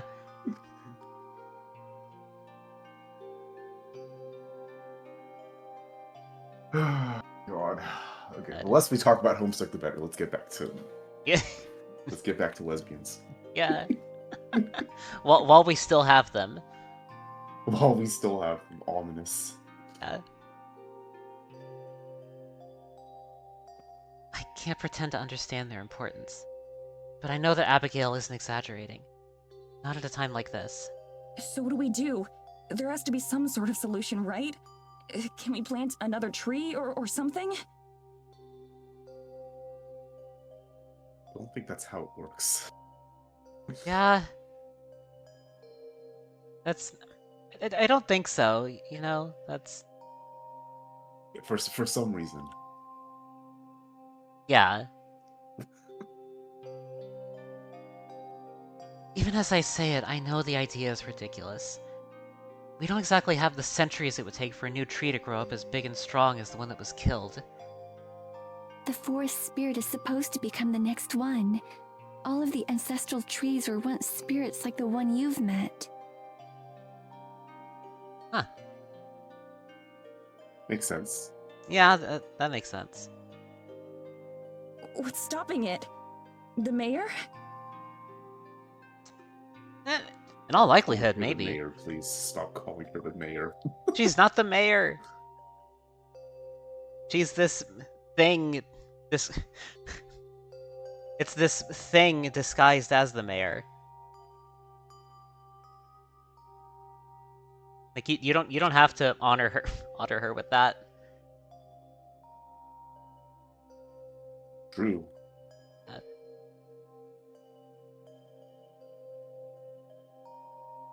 Her hand clenches around my shoulder, where she was holding on tightly. That's right. I hadn't even realized. Realized what? Oh? Groaning, Abigail sits up straight. So long as we're close like this, seems like I'm able to maintain my physical form. Pulled together by the power of love, The literally. spirit can't pass Yeah. on its own. It needs the help of a fairy queen. That's one of her duties to the forest. Fairy Queen. Okay? Okay. But there's no fairy queen right now. Oh no, not the fairy queen ending. Well... Well... Oh my god. We're gonna make Maddie into the Fairy Queen. It's Alright. so cooked. So cooked. Yes, which means that there's no one to complete the ritual. Unless... Unless... Unless?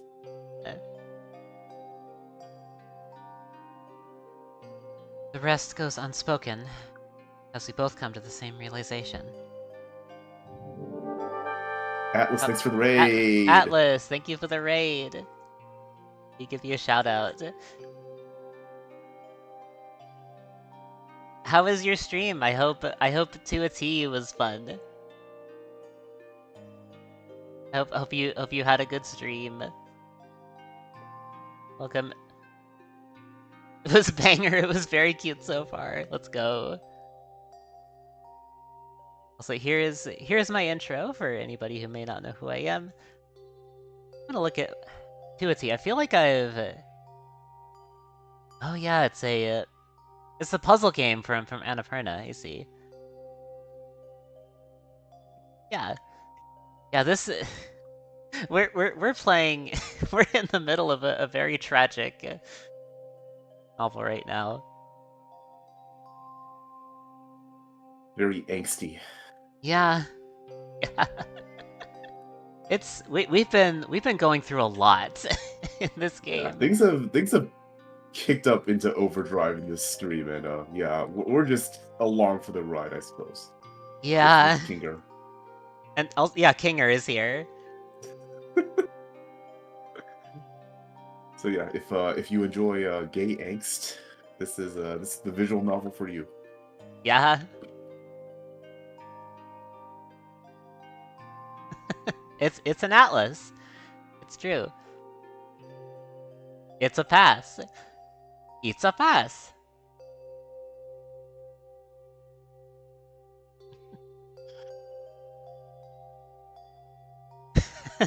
But yeah, welcome in, Raiders. If any of you need to do any self-care, get some food, water, rest, whatever it is you need, please feel free to do so. For sure. But to put yourself first. Yeah. Uh, We'll be around. No need for, no obligation for anyone to stick Yeah. around. We would appreciate it if you do. Yeah. Let me redeem hydrate for y'all coming in. Yeah. Everyone who rated us, Good please idea. hydrate. Yeah. Good idea. I will hydrate. Yeah, same.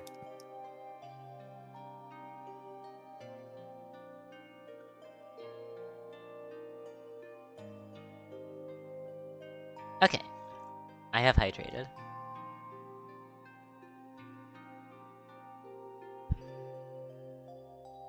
The rest goes unspoken, as we both come to the same realization. An awful one.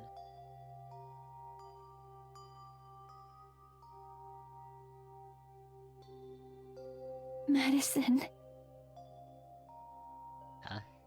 I know.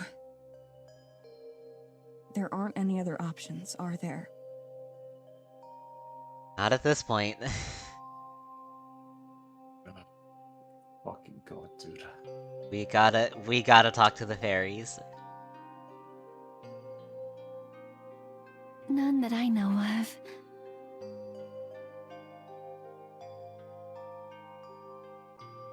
Close my eyes and take a deep breath, heading off the wave of fear that I know is coming. I'm sorry, again. It's okay. You don't need to apologize. Really.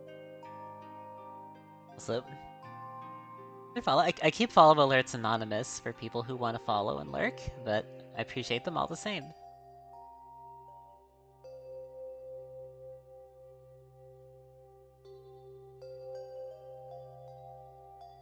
My coffee link. Well, yeah, it's right there, Pass.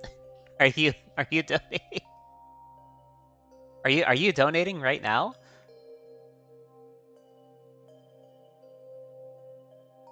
Yes, okay. Thanks. But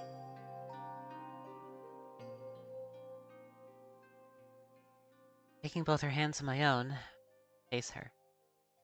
We're standing, her eyes closed halfway as her lips part to meet. Part of me wishes I could spend an eternity like together, warm, love. Oh yeah, there's a coffee link for you, Faz. There's your coffee link. Yeah. There's your coffee link.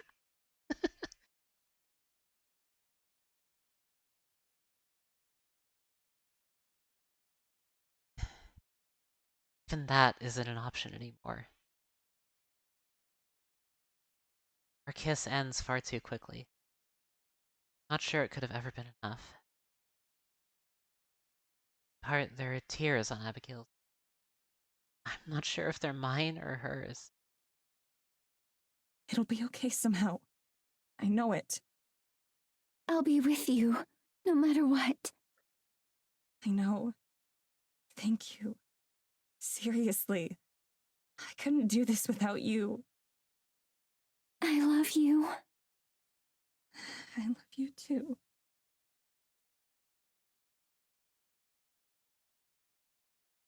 As one, turn and face the forest again, putting the church behind us. Resigning myself to what comes next, I point in the direction we need to go. Let's go visit the fairies. I'm sure they're still looking for a new queen.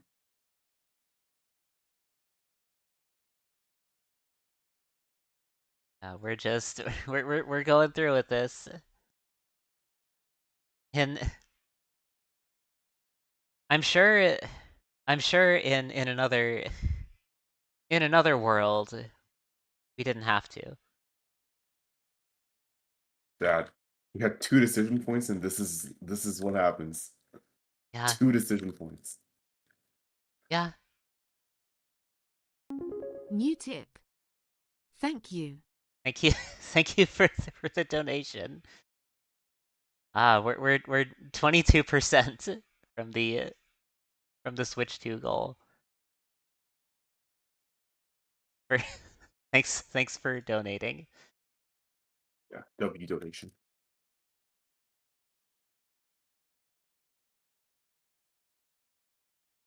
And yeah, I have the I have those no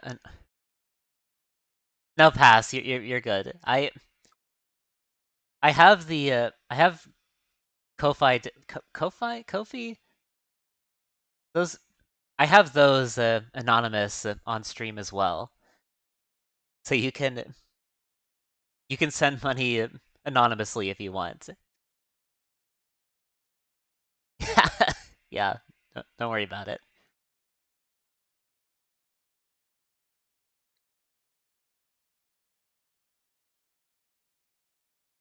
Once again, we reach the grove where the fairies nest.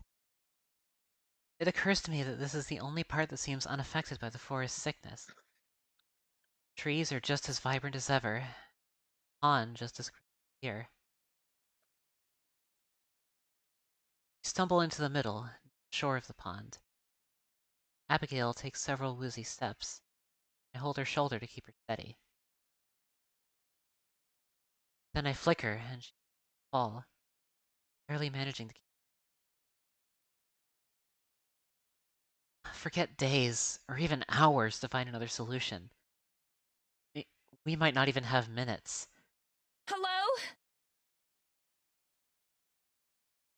Call out. A bit surprised that none of the fairies have come to meet us. Watch the trees and buzz and flutter of wings.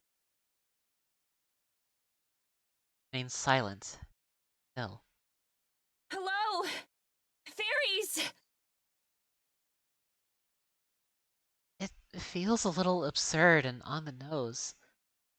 I don't know what else to say. There's no response. Please, we need your help! I might as well be shouting into the void.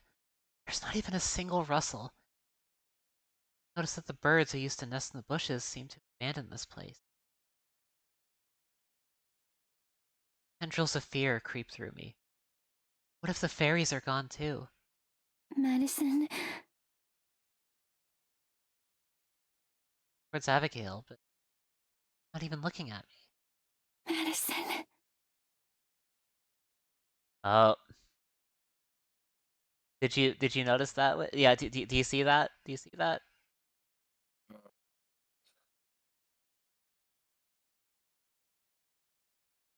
Uh, Yeah.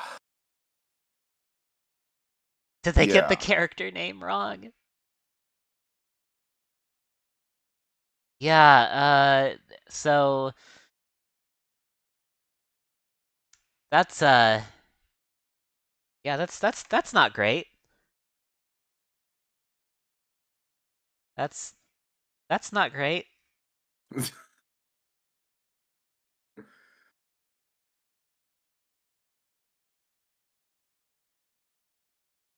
Just murmurs my name over and over. Can someone clip that? Huh? Can someone clip that? What? The thing that happened. Oh.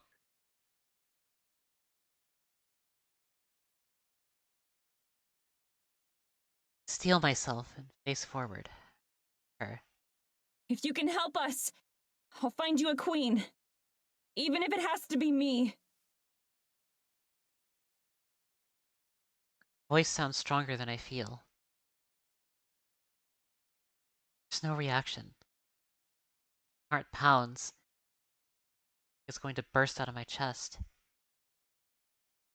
Seconds pass. Nothing. Beside me, Jill has fallen silent, swaying on her feet, but looking as if she might collapse. All of her trust and hope has been placed in me. I can't let her down. I won't let her down. Just as I gather breath to yell out again, Start to hear a faint buzzing sound in the trees. Flickers, far away, getting closer. Realize it's many somethings. Tiny lights spark to life, woven throughout and across the trees like Christmas lights. Those, growing buzzing, herald the arrival of the fairies. They burst from the trees as a swarm, enough to darken the sky overhead. Like before, 3 break apart from the rest and swoop towards us. I recognize them as the 3 I spoke to before. Hey, Nan, and Frio. You're back! To be queen? We've been waiting. Watch inquisitively while the rest of the swarm hover overhead. It isn't what I want. I still barely know what being a queen would entail, much less a fairy queen. All I have is one short vision. Not like I have time to research or to learn. There's no time for anything else.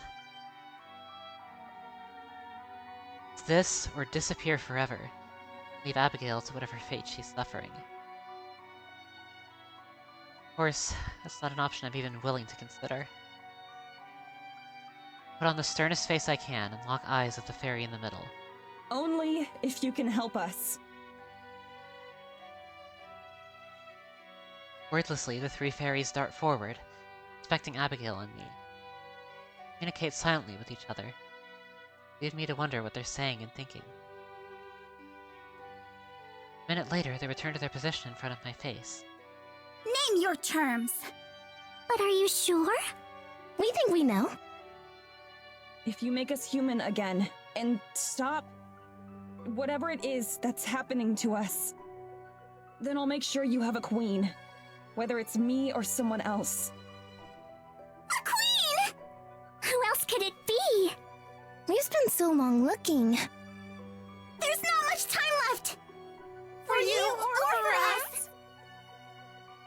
Wait, what do you mean? What are you running out of time for? Oh. Do So... the fairies... Huh? Oh, no, go ahead. Do the fairies even have capability to, like, bring them back to life? Like, are these terms even reachable? It's a good question, yeah. Can they... Can they fulfill this? I guess we'll find out, huh? Yeah, what are they running out of time for? Let's see. She'll make her move! Haven't you seen? The moonsick one. Moonsick one. The moonsick one. Uh. That Evelyn? The monkey's paw curls. Madison comes back to life, but Madison, on the other hand...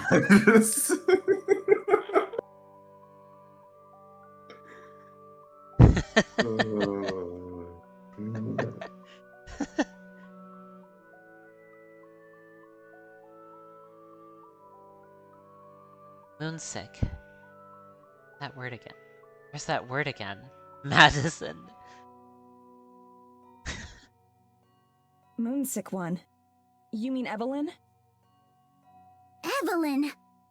A human name. It must be her. I don't fully follow, but there's no one else they could be referring to. There's so much that I want to ask, but can't right now. How long do we have? Until the moon is at its brightest! That's when she's strongest. Will you be ready then? I'll have to be. I haven't been paying much attention to the moon. I know that it can't be more than a week until it's full. Probably less. I really wish I had Tara's stupid shirts to use as reference right now. Real BRB? Okay. Alright, so... Hey, chat. How are we doing? How we doing tonight? Oh, there is so much happening right now.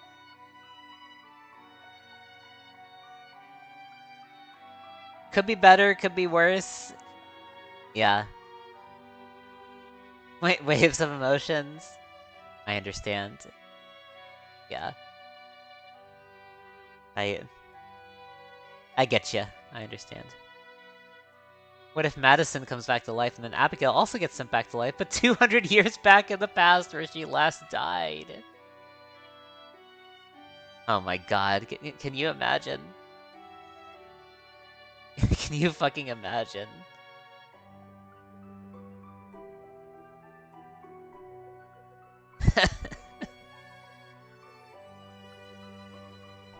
God, I mean, that's what happens when you trust the fairies. That's what happens.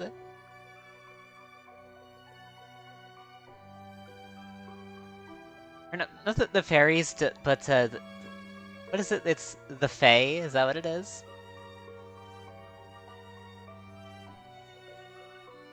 Yeah, it's just a hell of a monkey's paw here.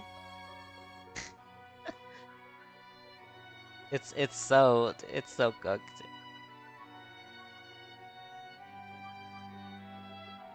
Oh man.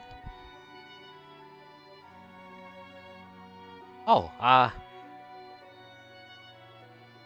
I'm here too, by the way. Yeah, that's... Well, sadly, I don't really see a... I'm not sure I see a solution to this problem here. It, doesn't look like you have anywhere left to turn.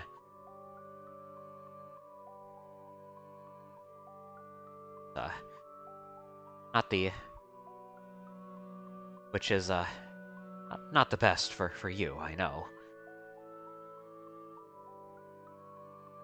But,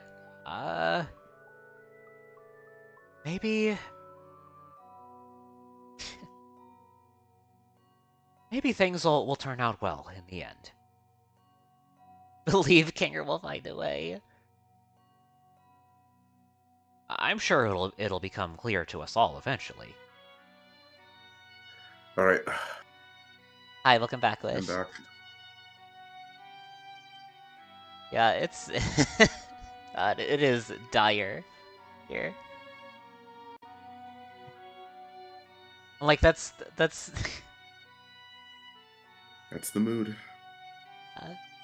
And why does that seem like the most likely scenario to happen? God. Well, let's find out. Monkey's paw curls, as he said. Yeah. Hera. In all of this, I haven't even really been considering that by becoming human again, not just a ghost, I'll be able to see her. It's at least one big upside. I don't know where we'll even begin catching up. Still, something else to be figured out later. Facing the fairies, I nod. Okay. We can start preparing! Are you ready? It won't take long. Yeah. I just need a moment to get ready, too.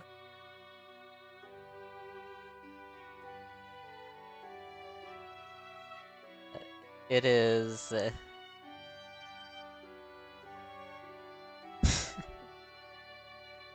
either way, this can't be good. This can't possibly be good.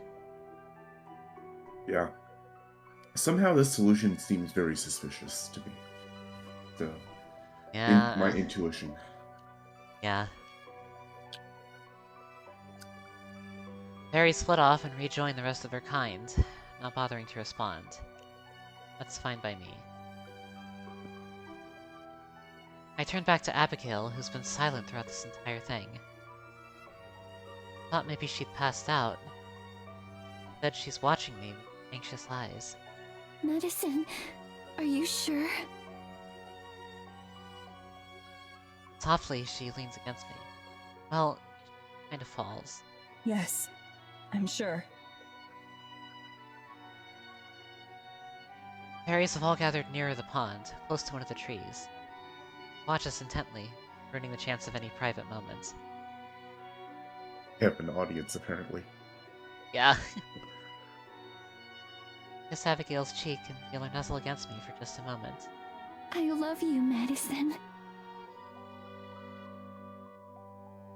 She says it with more strength than she's been able to muster so far. I love you too.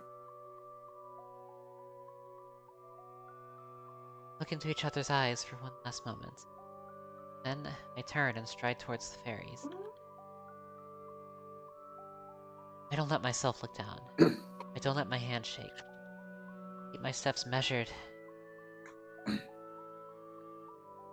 I glance back once, where Abigail's watching me. Rio and Anon descend once more. Rio loosely grips a crown of woven flowers and leaves. Out of season as the rest of this grove. I would say that it doesn't feel real. Tell the truth. It's been a long time since something has. Is it time? We hope it is. Just put this on. That's it. All I have to do is put on the crown? That's all for you. Is that too much? We'll do the rest. Okay. Frio hands me the crown. I let it rest on my palms. It's light, Oh, narrated. barely noticeable.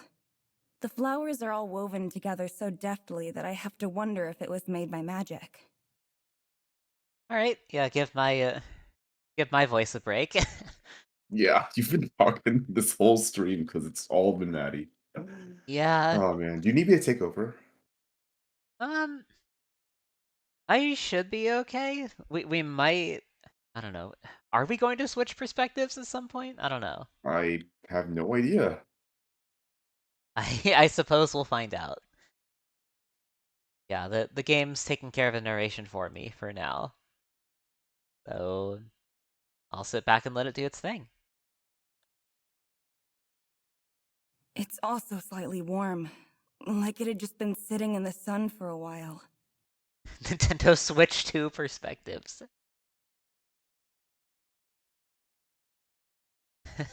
Yeah. I swallow the lump in my throat. This is what's best for everyone.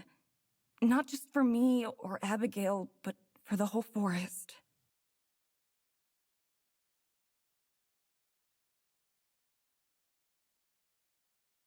Yeah, that's just a general narration, so you can Yeah, take that one. Maddie now wears a beautiful, delicate flower crown. With one swift motion, I reach up and place the crown on my head. It fits perfectly, as if it was made for me.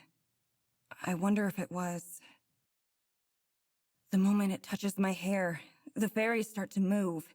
They chatter out loud, but there are so many of them speaking that it's impossible to hear what they're saying. I don't even know if they're human words. Altogether, they sound like a forest of rustling leaves. I shut my eyes as I feel a tingling sensation. It starts at the top of my head and slowly works its way through me.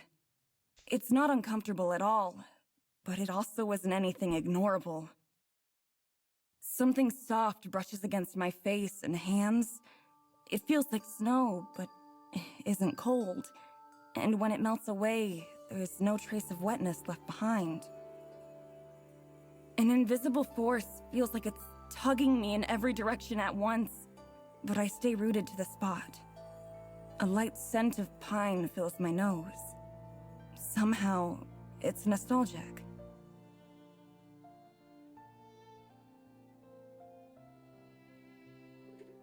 As Maddie is crowned the Fairy Queen, with her outfit changing to match her new role. Period? Yeah. As soon as I fucking start reading. Go ahead, go ahead.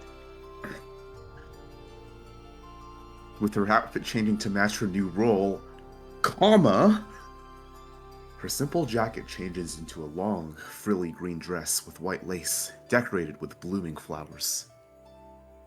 I open my eyes, still in the middle of my metamorphosis. Warmth spreads through my body like a hot cup of coffee, and with it comes understanding of the forest and how I'm a part of it. I'm acutely aware of its existence, tuned to its precise frequency. I imagine this must be what Abigail meant by being connected. Memories that aren't mine start to run through my head. A movie that I can't shut off. Visions of trees sprouting from the earth and growing skyward, and of clouds forming and then falling apart. Each denizen of the forest, every tree, every deer, even the forest spirit itself, come to mind at once, feeling like old friends I haven't seen in a while. None of it feels new. It's not intrusive or foreign. Rather, this knowledge feels like something that's always been there, but without my awareness. Or maybe something I'd forgotten. It's comfortable. And still the fairies dance overhead, their rustling chants even louder as they perform their ritual. I wonder if all fairy queens are inaugurated this way. And at the same moment I wonder, I know instinctively that they aren't. Visions of a beautiful woman whom I immediately recognize as the missing fairy queen come to mind. And with her comes a longing, a feeling of something missing. Then as my thoughts turn, the vision and the longing are gone too. I can feel the rustle of cloth against my skin as even my clothes acknowledge the changes, taking on a life and form of their own. They lengthen and stretch and puff out, becoming a dress more elaborate and beautiful than anything I've ever worn before. Living, breathing flowers bloom from its hem right before my eyes, matching the crown on my head. I feel the magic work its way through, over, and around me, enveloping tightly. And then, as the ceremony comes close to an end, I start to feel it drain out of me. It seeps down and out, and back into the earth and air, returning to the forest that lent me its strength and trust to take on this role. As I heave a deep breath, the enormity of the responsibility that's been placed on me feels heavy, but not unbearably so. If anything, I'm reassured by the competence and power that I can simply feel that I have. I'm not invincible. I know that much. But for the first time in ages, I feel like I'm in control. I stumbled, just a little bit, as my feet touch the ground that I never knew I'd left. The instant that I do, the last of the shifting magic leaves me, although I can still feel it as part of the forest. Without anyone saying anything, without any confirmation, I simply know. It's done. I've become the Fairy Queen.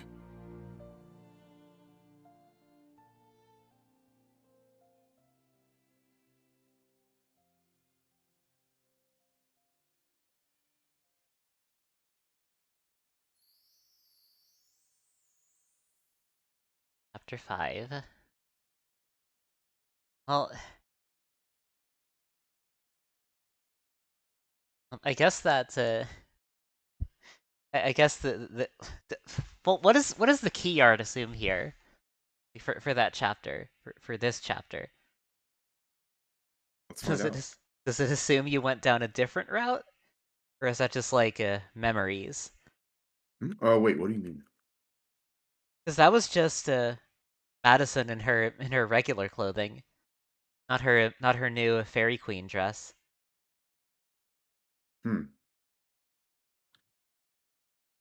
That's a good point, actually. Yeah, Maybe it's dialogue dependent, it might be, yeah.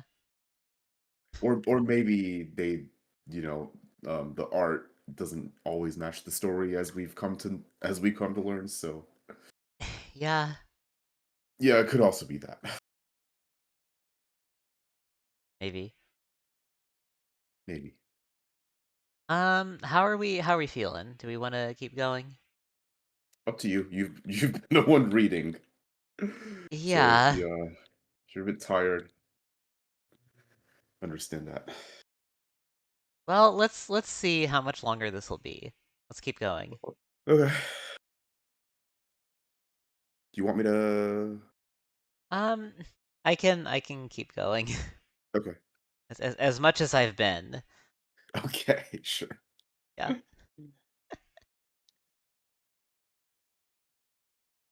First steps as Fairy Queen are shaky.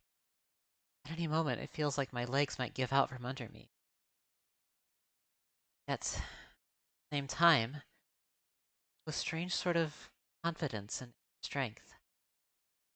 I don't know if magic literally courses through my veins or not, but it feels that way. Next few steps as Fairy Queen are here. I keep my gaze fixed on Abigail as I make my way towards her. Waits impatiently, concern clearly etched on her face. Fairies buzz agitatedly over my head, darting and dashing in pointless patterns. Though they don't vocalize anything, I can hear their voices clearly in my head. Our queen! Welcome home. How does it feel? Madison looks like she's going to invite you for tea. Yeah, Yeah. I can see it. Yeah. Very old-fashioned style dress she has. Yeah. I acknowledge their words, and at the same time, I can feel myself be acknowledged. It comes as naturally as breathing. I promise that I'll get to them in a moment. Madison, are you alright? She clings to my side, slender arms tight around me. I'm not shaking anymore. Her presence is still infinitely stirring. Press my lips to her head and we sway gently back and forth. I can feel her too, as part of the forest. Her presence is as warm and comforting in my head as in my arms. I'm fine. I'm totally fine. Sound that I think is a gasp, I soon realize the sob. Abigail cries against my shoulder, her arms tightening like a vice. I don't ever want to let her go. Hold her as tightly as I can while her body is racked with sobs. Breath and tears are warm, almost painfully hot. The thin lace of my new outfit does little to inhibit them. I'm so sorry that all of this is happening. I'm sorry.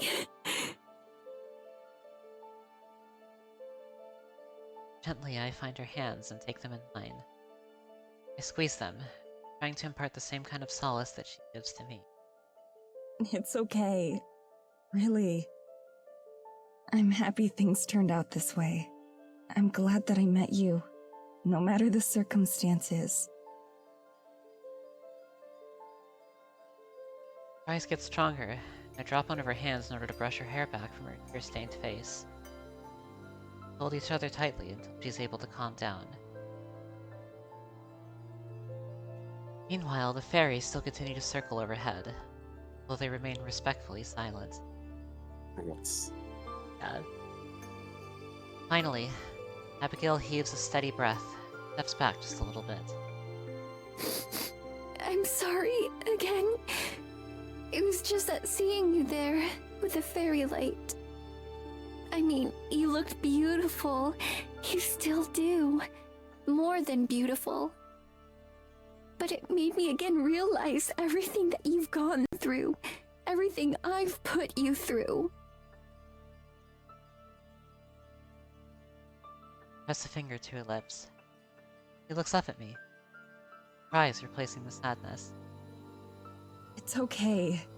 I'd go through all of it again to end up here with you. I mean it. Abigail sniffles heavily. I can tell that she's trying not to cry again. You can make it up to me by getting out of all of this with me. Nods. That sounds more like a gift to me than the other way around, but I'll keep being selfish and take it. Good. I want you to be selfish. Kiss quickly and briefly. Separate. I look up at the fairies above me. We're glad to be noticed again. Thank you for saving me like this. I owe you my life. Somehow, I've ended up owing my life to way more people than I ever expected to. You have 3 days to keep it. That's right! You're running out of time! We can't wait much longer! I know. I'll find a queen for you.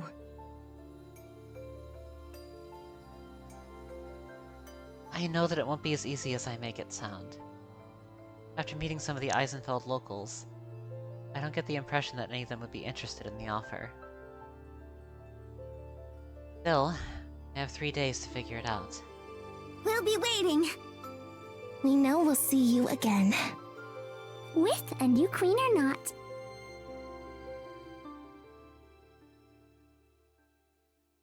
Ritual finished, fairies quickly disperse back into the trees. Glad there's no more ceremony or ritual to go along with my transformation. Alone with Abigail once more, I head to the shore of the pond so that I can finally get a full glimpse of myself. I can barely recognize my own reflection. The girl staring back at me from beneath the water looks much more suited to the position of queen than I expected. She looks calm, confident, like she's unafraid of whatever happens next. I hope I'm not just fooling myself. I turn this way and that, admiring my new outfit. Atop my head, the flower crown that the fairies gave me fits comfortably. I wonder if it's meant to tempt me into staying. Abigail moves closer, peering into the water with me. Our reflections next to each other serve as a visual reminder as to why I can't stay. As comfortable and satisfying as this newfound gift is, I have no desire to keep it at the cost of our freedom. I'll get us out of this. Are you ready to go? I am. Okay. First things first, we need to get in touch with Morgan and Tara. They probably know more about the mayor than we do. It'll also set my mind at ease a lot. There's so much I need to say to Tara. Even if I spent all 3 of our days just talking with her, that still wouldn't be enough time. How will we do that? Going into the village would be far too dangerous. We don't have to. We just have to get to the cabin. Hopefully you don't run into a certain someone there. Well, Thinking. yeah, who will be less than happy to see you. Yeah, to say the least. Yeah. I flex my fingers, still acutely aware of the magical tingling. And that's easy like this. Jill runs her fingers over mine, her skin angelically soft like always. All right. I trust you. Curl my fingers, squeezing her hand again. Thank you. Speaking of which, there's something I think we should do. Oh. They're on their way to acquire the matchup knowledge, let's go. I pause a moment, while she waits expectantly. Much like the way my coronation just ended, what I'm about to say seems unceremonious. I think I can return us to the physical plane, too. Both of us. Can you? Oh, okay. Right. It takes a second for the implication to sink in, for Abigail's eyes grow wide as saucers. Madison! Are you sure? Anne clutches her heart. Yeah, I can't explain how I know, but I just do. There's a lot of stuff that I can do now. But that way, you'll be able to talk with Morgan and Tara too. And I know that we'll need all the help we can get at the end. That way. Yeah. I keep banishing thoughts of what that end will be. Because there's only one way that this can end. Putting a stop to Evelyn once and for all. I don't need that weighing on my mind along with everything else right now. I understand. You know that I wouldn't just abandon you, Madison. I know. Gail takes a deep breath, steadying herself. Okay. I'm ready.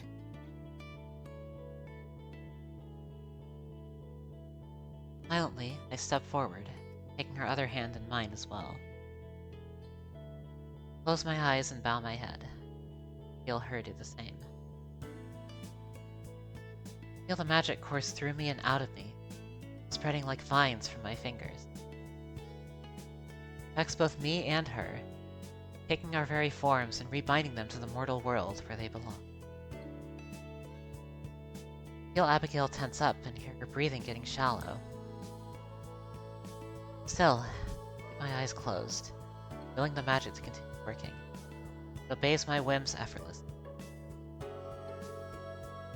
Then, after a minute that feels like an hour, the flow of magic slows and then stops. I open my eyes. Abigail is still there, her hands warm in mine. Eyes slowly open as well, meeting mine.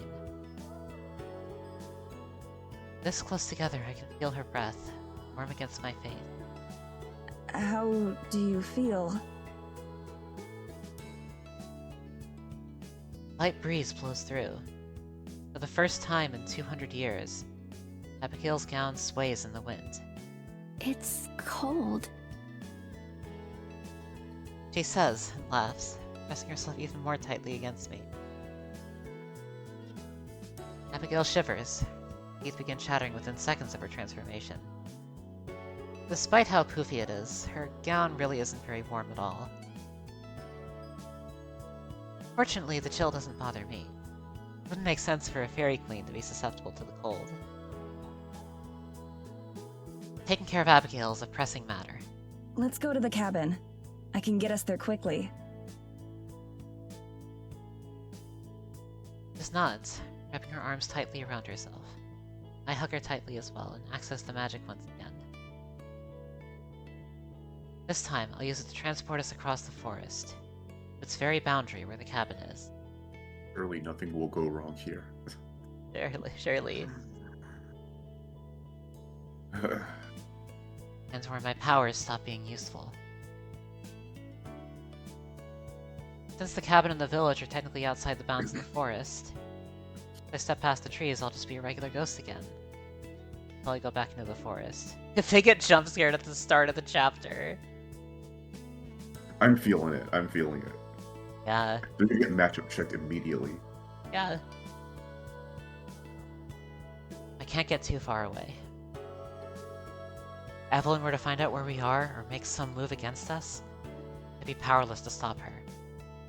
Better to not even give her that opportunity. Still, the transportation is smooth. It doesn't even feel like we move. Instead, we close our eyes in the fairy clearing. We open them again. The cabin is just in front of us. Yet again strikes a pang in my heart. Feels like forever ago. I guess technically it was a lifetime ago. There's no time to get sentimental, though. Not when Abigail's like that. Instead, we hurry to the front door. Miraculously, the door is unlocked. I guess Morgan and Tara had more important things to worry about than locking up the last time they were here. Yeah, more important things. Wink, wink, Yeah. nudge, nudge. Yeah. Yeah.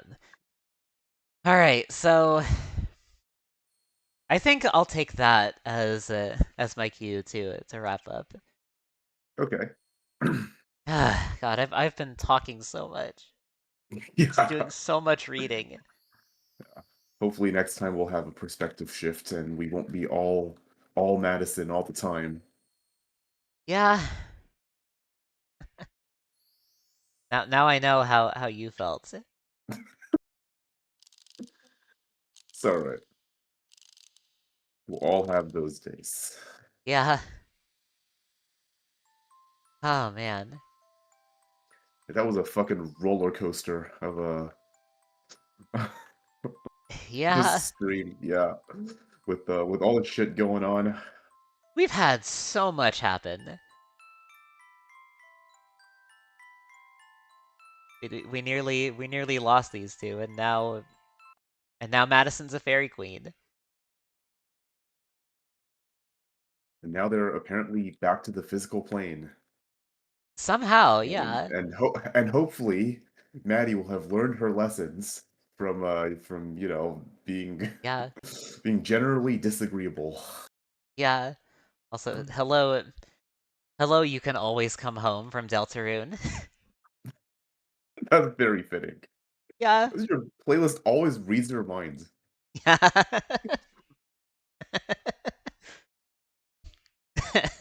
Imagine that. Imagine. Okay. Yeah, thanks everybody for watching. Hope you all enjoyed. Thanks y'all for tuning in. So Saturday stream may happen. I don't have a Beastie Ball yet, so we will see. Juno has offered to purchase the game for me, so I'll remind her. I'll try to remind her of that before then. Yeah, I'll take her up on that offer. Yeah. Otherwise, if we don't stream Saturday, I'll be back on either Monday for more of the Devil, or Tuesday, where we'll be starting Cave Story. Yeah. That's fun. Yeah. Alright, over at And my end tomorrow, I will be playing Spire 2, and on Saturday, I will be playing Pokemon Lazarus, and on Sunday, I don't think anyone here is going to be concerned about what I'm going to do Sunday, but I'm going to be doing something. yeah. Just so you all know. Yeah. I do know what that something is. But yeah. Uh, the Sunday special. Yeah, wonder what it is. Who is to say? But yeah, I know who to raid out to. Hey, Oh, but before I do that though, I will mention tomorrow is going to be the start of our Digital Circus watch party. We'll watch one episode every week because this is not the kind of show you can binge, as I've said. time for us to meet Kinger, his natural habitat. Yeah. I don't know how accurate that statement is. That's right. I'll be there. Yeah, so if you want to meet Kinger, then attend the watch party. Yeah. I'll see you all there tomorrow, hopefully. Bye for now.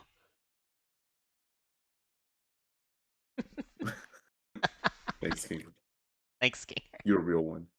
But yeah, I'm gonna send y'all off to Katsu. He is playing. Katsu. Yeah, Kinger is so real for that. Yeah, Katsu is playing Kirby's Dream Land 3 for the first time. Yeah, I hope Fun. yeah, I hope he is enjoying it. That is one of my favorite Kirby games. I thought I'll he's go. played it before. Maybe I'm misremembering. Maybe He Dreamland 2. played, yeah, he played Kirby's Dream Land 2 on stream Gotcha, before. gotcha. Yeah. I'll go ahead and start the raid. And yeah. Everybody take care.